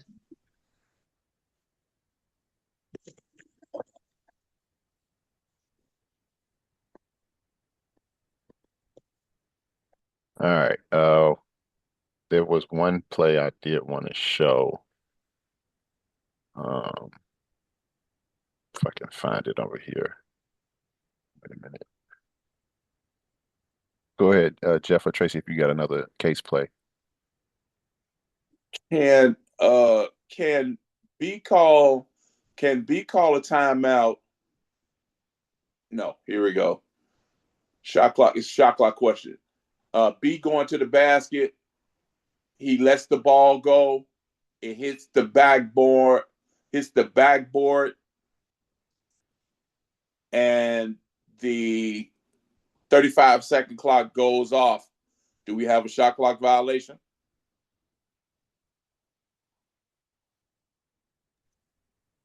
Yes. Yes.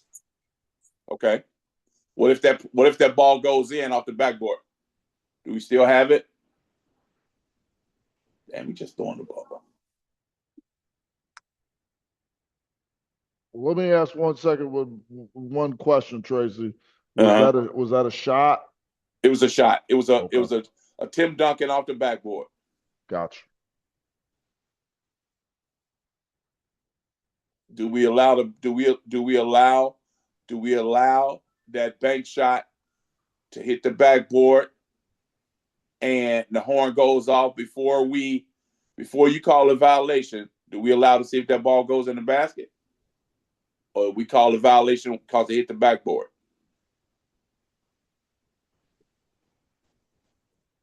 I feel like I got a violation. I think if the ball goes off the backboard and goes in the basket, Yeah, I got to score the goal. I got a clean shot. That's called having a patient whistle. Again, If the ball doesn't go in and it doesn't hit the rim, well, then it's a violation. There you go. Have a patient whistle. So okay, when the buzzer goes off for the shot clock, unless there's something actively going on, you're not gonna blow your whistle at all. Would that be accurate to say? I'll say this to you. If I'm sitting if I'm in the seat and that ball has the opportunity just before the horn, that ball is in the air, should I have a patient whistle or kill it? I'm going to say patient whistle.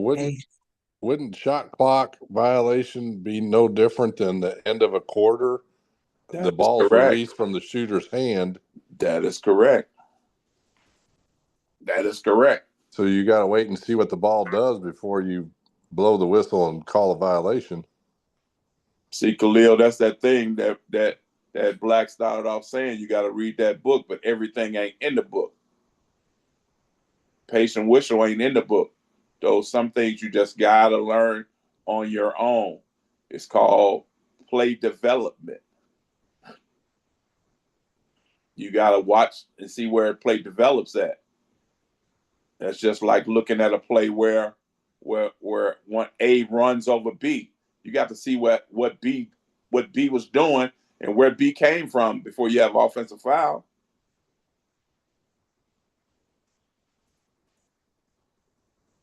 Patient whistle. Go ahead, Jeff.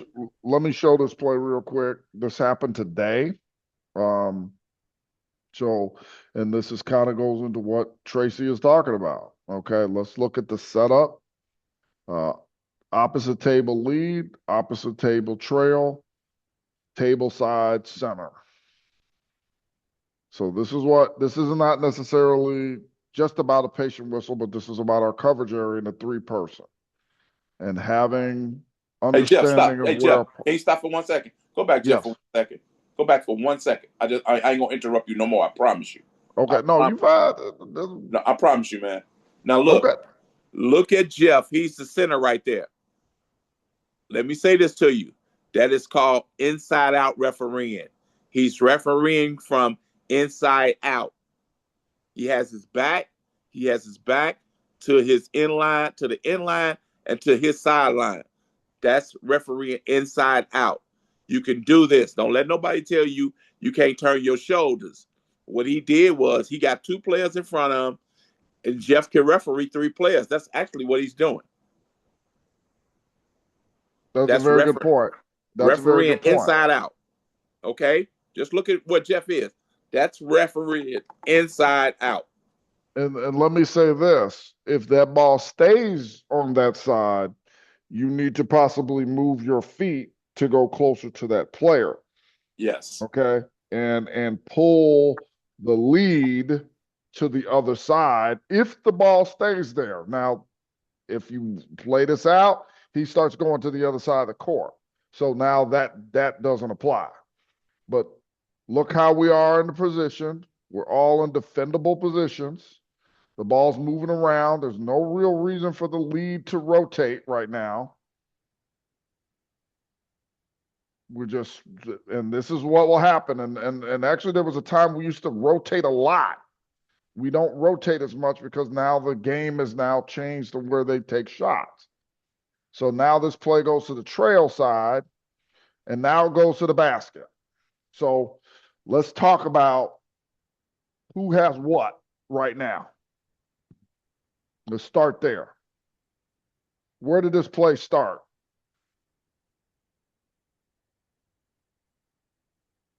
What does the trail have right now? Anybody can chime in on this. Please chime in on this. Say something, y'all. What does the trail have right Trail now? has A1 and B1. Right. You. So this is his primary, correct? Correct. Okay. What does the lead have? The secondary defender, the one that I can't see his number, but he has the secondary defender that's right outside the lane, and possibly the other defender that's on the other side. But he definitely has the secondary defender that's right outside the lane. Yep. Okay. What does the center have? He has that defender that's right close to him, and as well as the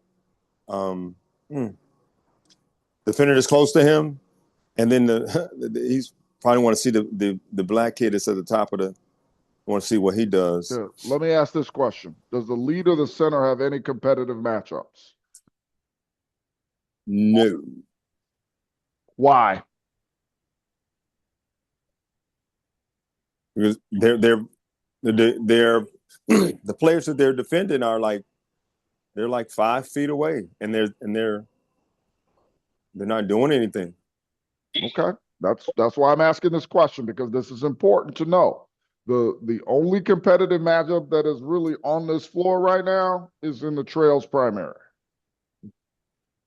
Everybody else is spread out. And what that means for those who don't know, when we say competitive matchup, meaning they're trying to prevent them from doing something, or they're going somewhere where the other opponent's going to contest them in some kind of way, offense or defense. So there really is no other competitive matchup other than where the ball is. And this is part of our game now. This is how the game is. 5 out. Everybody goes out, and then they decide we're going to do either drive and kick, or we're going to throw the ball around to hopefully get a easy basket somewhere, or a three-point shot. So that's what I wanted to start with. So now this goes to the basket. Who has what? Now. What does the trail have? The drive to the basket. Yep. Well, what defender or defenders? Well, the one that's on him right now, and then so the primary defender. Right. I'm about to say the secondary. I'm about to say the lead probably is picking him up. So the primary defender that's on his side right there. What does the center have, possibly?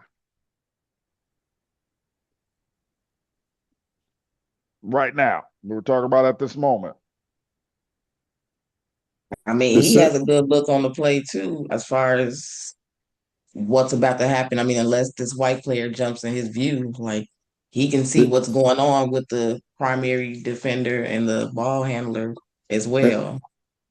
And the center also has, you can see the player that's closest to him, closest to the end line, that you see him starting to inch in that direction. So he wants to see what he does. Good job. Good job, Ralph. This is what I want y'all to break this down. Now, let me ask you this. Does the lead have a good position right now?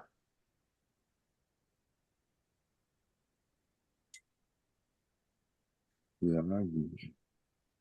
Anybody say something? Just say yes or no, or tell me why.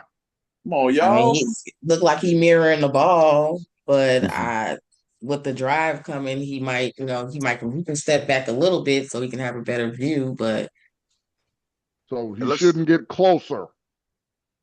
He I can don't close think down. so. He can close down a step. Yeah, maybe he could come into lane one as the ball is heading in that direction, so he's got the best look in between the players. Okay, what about the trail? The trail should close down. Yeah, definitely. Yes, he should. Where should he close down to?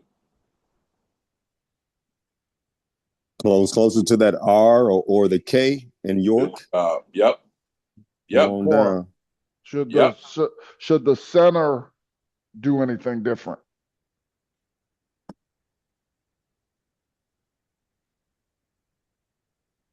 I think the center step based off right now. Huh? Based off right now. Right now, no. But if the play is moving forward towards the basket, he can go like a couple of steps to his right to have a view, because you're gonna have those two players blocking him. That's in front of him. Yep. That is outstanding, people. I The swear. only thing I would say probably different a little bit for the lead could take a step or two back. And I say it closed. I can't measure how far he is, but I say it closed down. Yeah, that's why I said back. And here's why I'm going to say that is because think of it this way: the closer I am to something, more closed my view is. Right. The way further, just think about this. If you're in a room right now, just back away from where you're at. How many other objects can you see in the room? Yep, that is true. So that's part of it. And I'm not saying he's in a bad spot. I'm just saying, think of it that way. You don't want to get closer, because if he gets to the end line, now this whole look it blows up on him. Yeah. And so he now maybe can't make a call, or he can't make a ruling. And maybe if he's a step out, he can make a better ruling. Now, I'm not saying in this play. I'm just thinking you want to think what happens on drives. Drives, you don't need to get closer. You need to back further away as the lead. The trail definitely could come 2 or 3 feet and at least follow that play, or maybe even come out a little bit to get the angle. So let's just show what happens.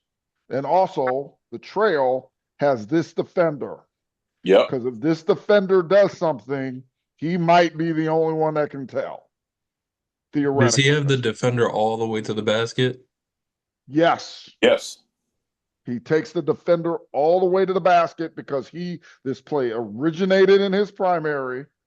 His primary defender, and now the primary defender is getting beat. And he needs to focus, he needs to be the guy that, if this guy does something here, he needs to know. He has to have an opinion. He can't be like, well, it's not my primary anymore. He got to have the opinion. If he doesn't have the opinion, these other 2 officials may not know completely, especially if this is on this opposite side contact, because he would be able to know or see this little contact in between. Okay? Let's watch this as it goes to the basket live.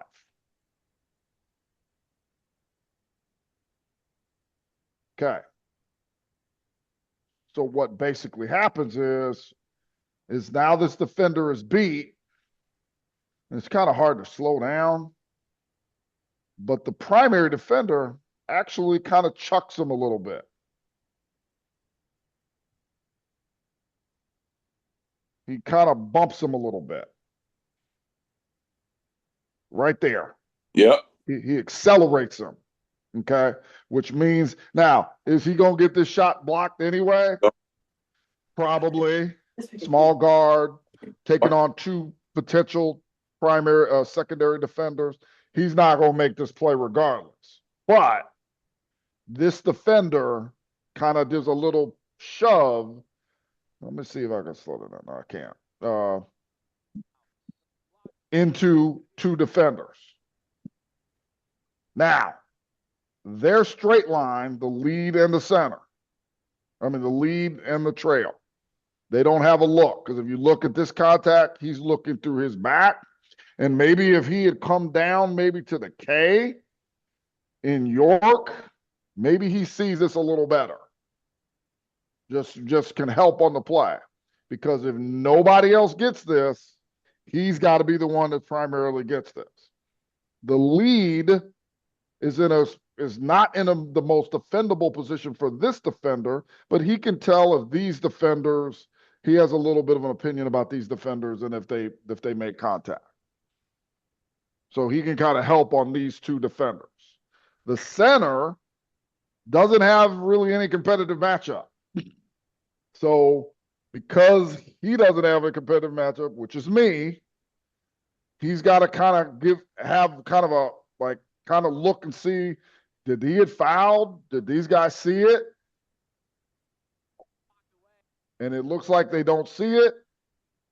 So he comes in and gets the foul. Okay, with a cadence whistle. Now, I'm going to admit, it probably should have been more of a cadence.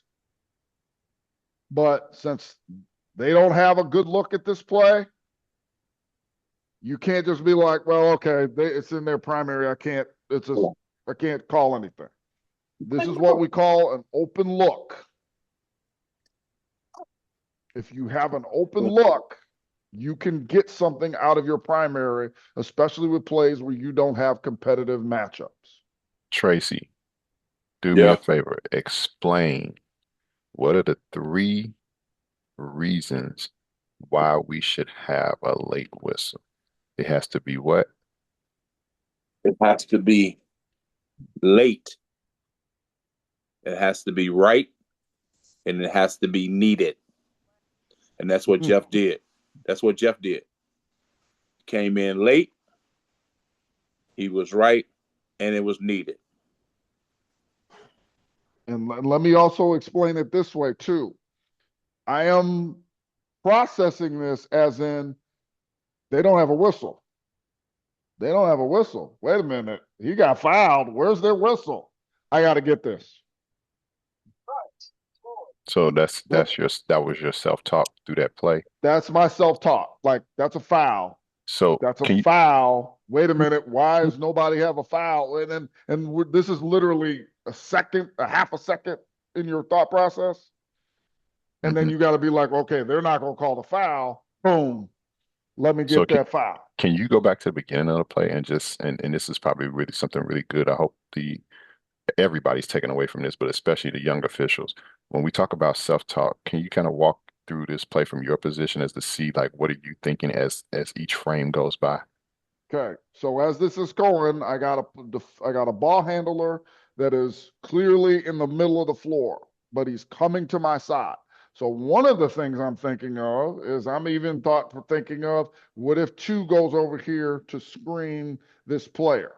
So these players are not in a real competitive matchup right now. So this defender might be picked off by this guy. So I'm even thinking, what if he comes over here? I got to watch him come over there. He doesn't come over there. He passes the ball to him. So now when he passes the ball to him, I'm thinking, okay, I got to get in a position where I'm looking in between these 2 players, which I'm doing. He throws it immediately back out to the other player. So now I'm thinking, okay, well, now it's going away from me. So this is going to be now my trail positioning on this player, his play, because I don't need to follow the ball. I need to go to other competitive matchups. So when he throws this ball over here, then I got to find, for me, the next competitive matchup. Now, obviously, if you know the lane, it's half of the lane. It's on this side of the court. That is my primary, and up here, nothing is really going on in my area. So now I have to extend my coverage to other players. I might have probably picked up these players, because what if this player screens him or maybe screens him for some other type of action, or even him? I might have to help that because the trail is on ball with the primary defender. So I have to help out. If I'm the lead, I also need to be thinking that in that case. What if these guys go to screen or some kind of action where they are going to free somebody? I want to be in the lead position to know that because these guys are not necessarily a competitive matchup. Matter of fact, they're going away from each other. So he went away from him. He's on ball. If I'm the lead, I want to mirror the ball.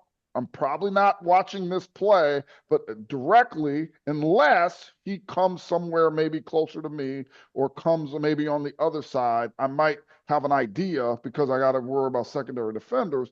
But then I'm not going to deal with this. If I'm the trail is I'm on ball. I got to be, these are my two players I'm watching. I'm watching 52 and this ball handler to make sure that he doesn't hand check him, bump him if he goes to the basket, those type of things. Hold the play right there. Go back to the lead for a second and explain to the officials when you say mirror the ball from the lead. Okay, so explain what that means. Once the ball is passed out here, he has to what we call mirror the ball.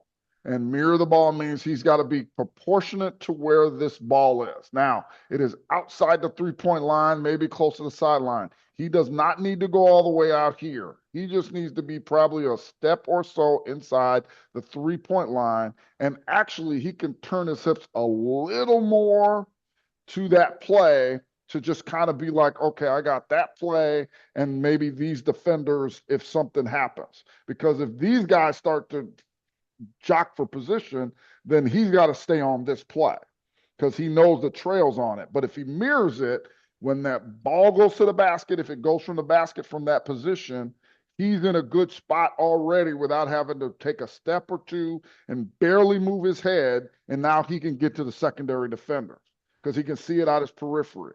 What we complain about younger officials is there are younger officials that will eyeball this and eyeball it like nothing else is going on, and we won't pick up what these other defenders and opponents are doing because there is a possibility he could run over here. He might want to stop him. So he's got to know if that guy goes free over here or if that guy goes free, because it depends on who the shooter is. They might be just trying to get to a spot to get a good shot. So your mind has to always, your eyes and your self-talk has to change constantly for what you're doing. See, right now, this ball's away. He has no competitive matchup, meaning the lead. None.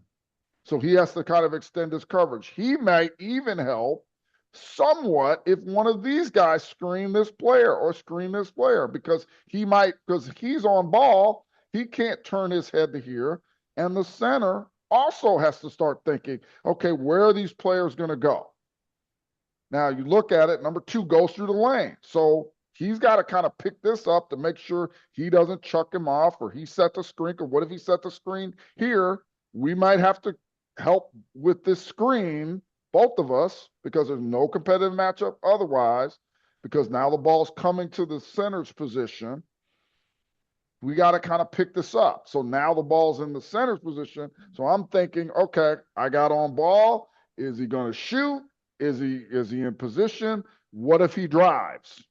The lead now can kind of maybe kick a step or two down if the ball stays there in this position, because there's a possibility for rotation. But if you watch the offense enough, they're just going to throw this ball around. So he doesn't need to make a knee-jerk reaction. Now, this is also the self-talk, because you see the play where the white player and the blue player come together. I got to think, is that a foul?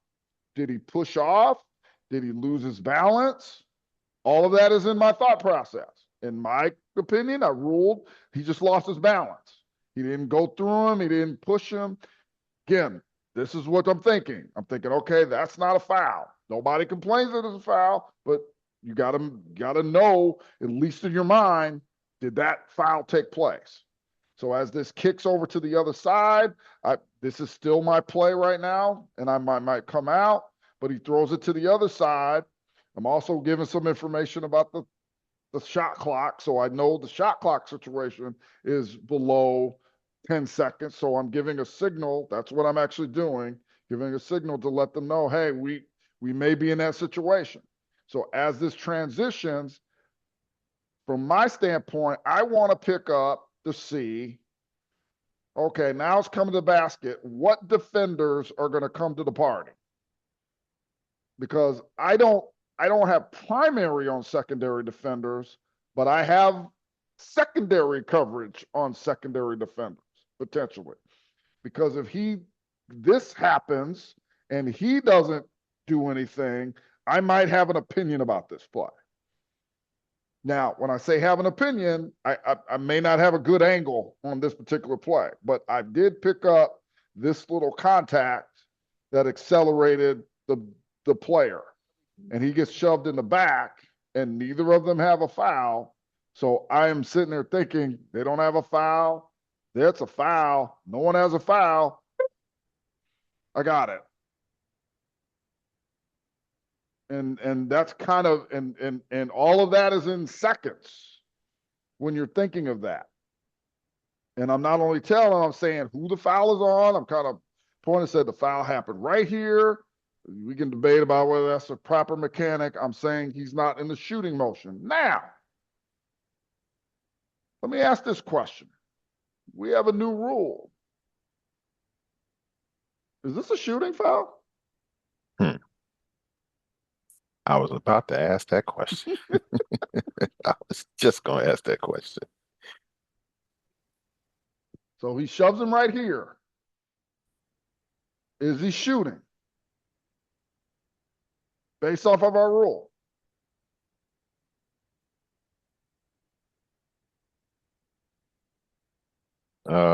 Khalil, chime in on what do you think? Is this a shooting foul, continuous motion, or not? Here, we'll replay it one more time.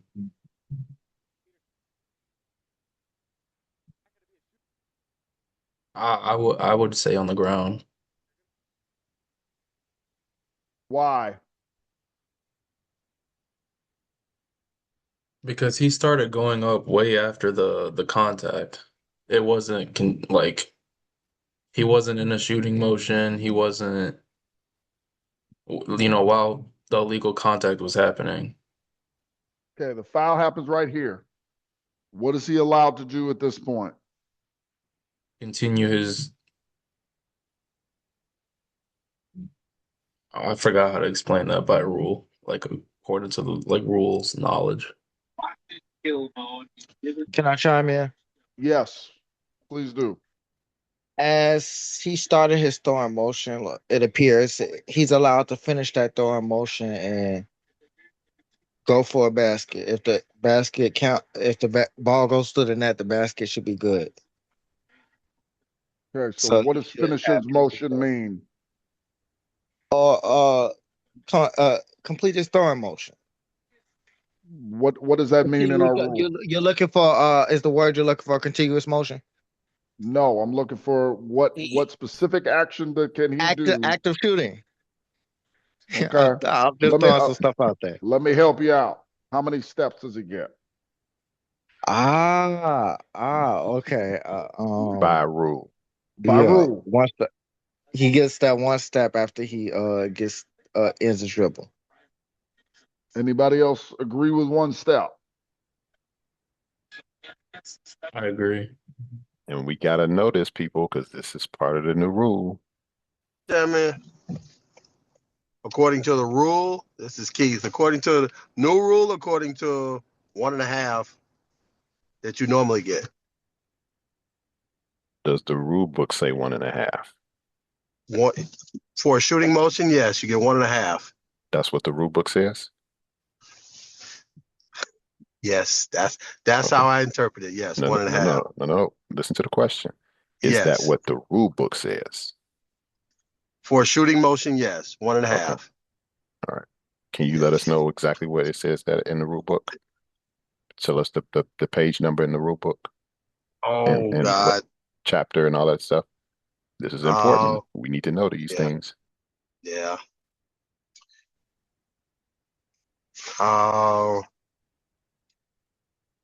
Not at this second, I cannot. Well, okay. I'll help you out for time purposes. We are allowed 2 steps. After the dribble has picked up, the dribbler or ball handler is allowed 2 steps in order for that shot to be completed. And if he throws it up, the basket goes in. That is a new interpretation this year. So we specifically get 2 steps. So if he has picked up the dribble, he gets his pivot foot and then the other foot step, and then he has to put it up. And if it happens to go up in the air and goes in the basket, we give him the basket. Or it could also be like a spin move, spinning, like they're trying to turn towards the basket to get the shot off. They still get the 2 steps. Okay. And that's important to know because we don't want to, well, let me put it this way. The Federation made it a point of emphasis to say officials were canceling baskets that actually should have counted, or shot attempts that should have, been considered free throws, as opposed to canceling and saying, no, the ball's out of bounds because the foul happened before the act of shooting. So they took the ball out of bounds. This is why they incorporated the new rule. This is what was shared with us when we went to the IAABO conference. So in this case, should this have been a shooting foul?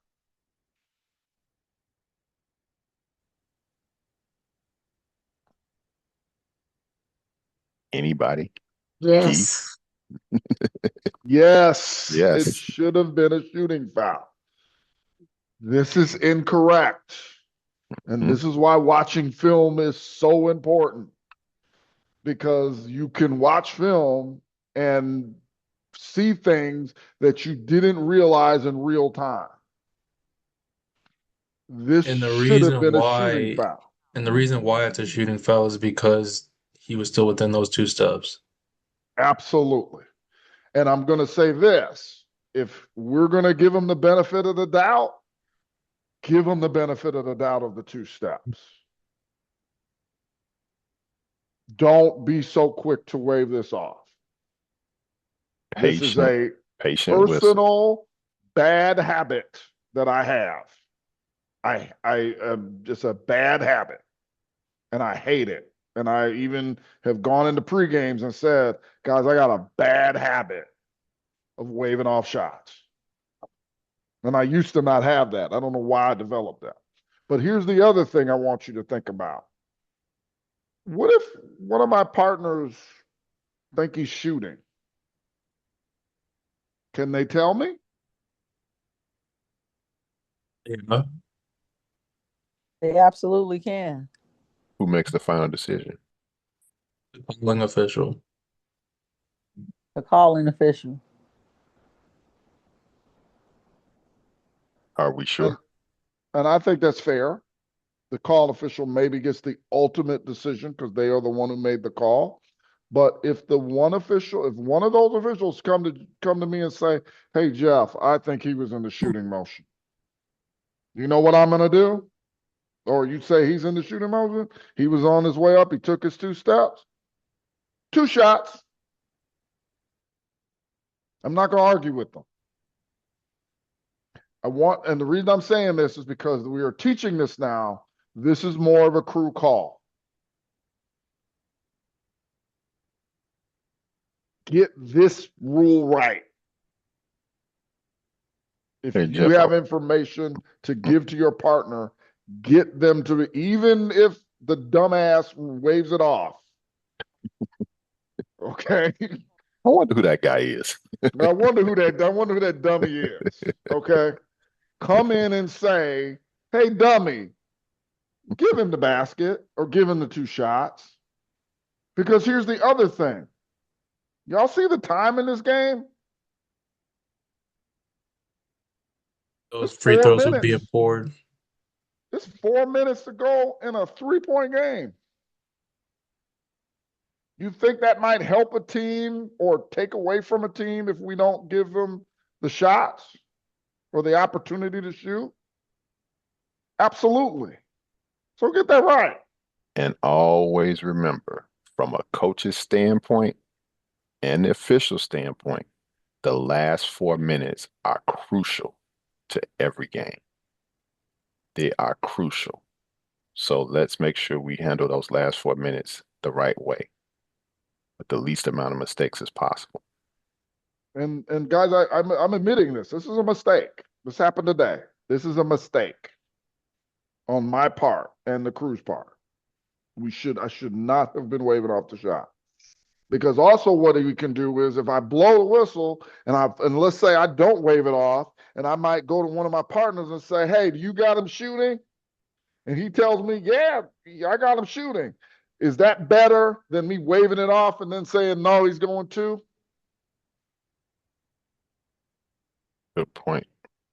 Much better. Now, both coaches are reasonable people, and you're not always going to get two reasonable coaches. So they didn't complain about this plot. This is not them complaining that makes me think this. This is me watching the video, which is why you should need to watch your videos and say to myself that I don't think that I did the right thing. And being critical of your own plays. And this ended up being a 3-point game, by the way. Wow. So even this, I'm not going to say this cost the game. It's not that. There were several other plays, but is this a play that might help the team who lost maybe be in a better position if they shoot the free throws? Absolutely. Great. So Well, don't be afraid to tell a veteran, hey, Jeff, I have him shooting. I'm going to respect you. And trust me, and now will all veterans do that the same way? No. But when I do my pre-games, I give my partners license to correct me. Hey, I don't get them all right. Call something that you see if I miss it. Give me information, and if I miss it, do something, say something to me, because you might be the one that gets my head out of my head and I get the play right. absolutely.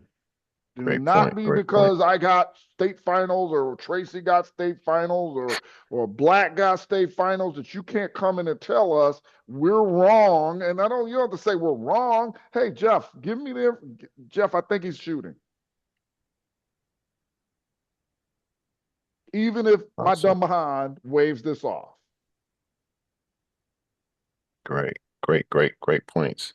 We're going to get ready to wrap this meeting up, but we do have Gary on the call. Gary, you want to chime in? I know Gary's been watching some well, I ain't gonna say some, been watching a lot of basketball, like the rest of us have too. So, Gary, feel free to chime in with any information you want to share with the officials. First of all, let me just tell you that my brain is mush. I have watched game film. I have driven miles to girls' tournaments, men's tournaments, and we end with a topic that just so happened to be, I've seen 3 different occasions with an official kind of kicked a play on the end line, and the lesser experienced official was in the trail position.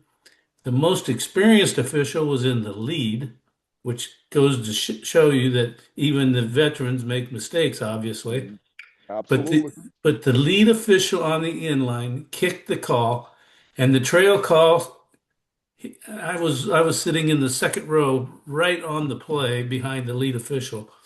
So the trail official seen me sitting there, and he kind of comes in very softly and has a conversation with the lead official and giving him positive information that he kicked the call. But the lead official did not accept the knowledge that was given to him. And so therefore, we inbounded the ball and played on erroneously. We talked about it in the locker room, and they asked me what I thought. And I thought, it's about time you asked me, because this has been in my crawl here for the last 4 minutes of the first half. But I blamed the trail official because he didn't really come in aggressive. He kind of tiptoed his way in to have the conversation with the lead official. Now, if that's Gary Gustafson and Jeff Rutledge on that call, I expect Jeff Rutledge to come in to me and say, turn that damn thing around. You kicked it. I'm going to change the call before Jeff even gets to me, because he's not coming to me to order a milkshake and a cheeseburger. He's giving me information that I kicked the call, so I'm turning it around. And Jeff would do that for me also if it was reversed. We're going to get it right. But we got to accept the information given to us, because when that happens, it takes the focus off the lead official, the one that kicked the call, and it puts the focus on the one official that comes in and changes it around, right? So that happens in continuous motion, as you guys were speaking about. That can happen just on a out of bounds play. But remember, I've seen this 2 or 3 times over the last couple of weeks. When somebody comes in to give you information, you take it. No questions, no debate, no discussion. You take it and turn it around and then move forward.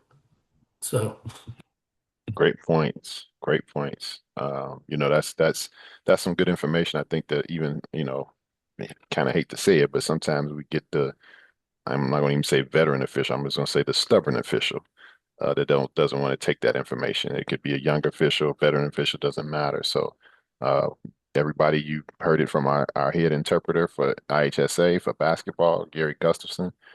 He wants us to make sure that if our partners bring that information to us, we turn that decision around based on what our partners give us. And let me add this, because maybe Gary didn't say, I want y'all to understand this. You're not coming in with, I think that this happened. That's right. It's 150%. You're coming in, Jeff, Gary, it was off white. Yep. It changed the call. Yep. That's what you're coming with. Because if you come with, I think, then now I'm going to start wondering, what do you think?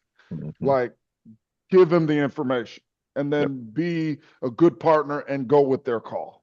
Here's how I feel about that, Jeff and Clarence. If I come and give Jeff definite information that we need to turn it around and Jeff does it, I'm not leaving. I'm standing right next to him until we do change it. And I'm not going to come in without the definite information, and the video is all over. The video is going to support the situation. So, but anyway, it's good to see you guys. Absolutely. My days, I don't even know what day it is, to be honest with you. I know the feeling. Trust me. GG. I know the feeling.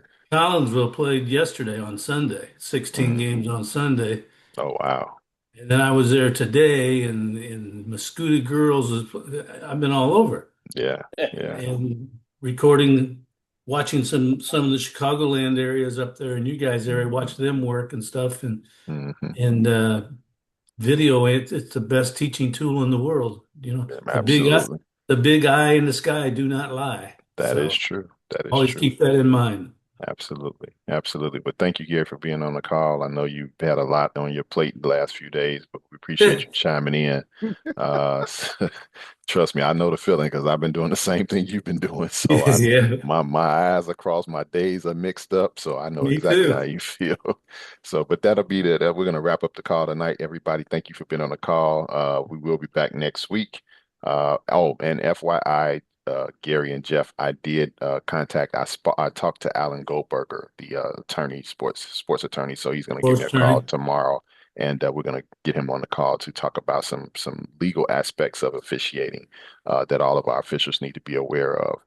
So we're going to set up a date and time to have him come on a Zoom and talk about that as well. So, but thanks everybody for being on the call. We appreciate it. Hopefully, you guys are gaining a lot of information from the call and the trainings that we're sharing. That's the goal. So, and like Tracy said earlier, please invite somebody to come onto the call. Invite another basketball official. This is open to all officials throughout Illinois, and we've even had some people from out of state on the call because again, we're all talking about NFHS basketball rules and play. So, again, invite whoever you like. Because again, we just want to get better so that way we can have consistency throughout Illinois when we officiate in our games. So with that being said, again, thank you for being on the call. We're going to wrap it up. Have a happy new year, everybody. Be safe, be healthy, and we'll see you in 2026. Good night. Bear down. Bear down. Great info. All right. Thank you.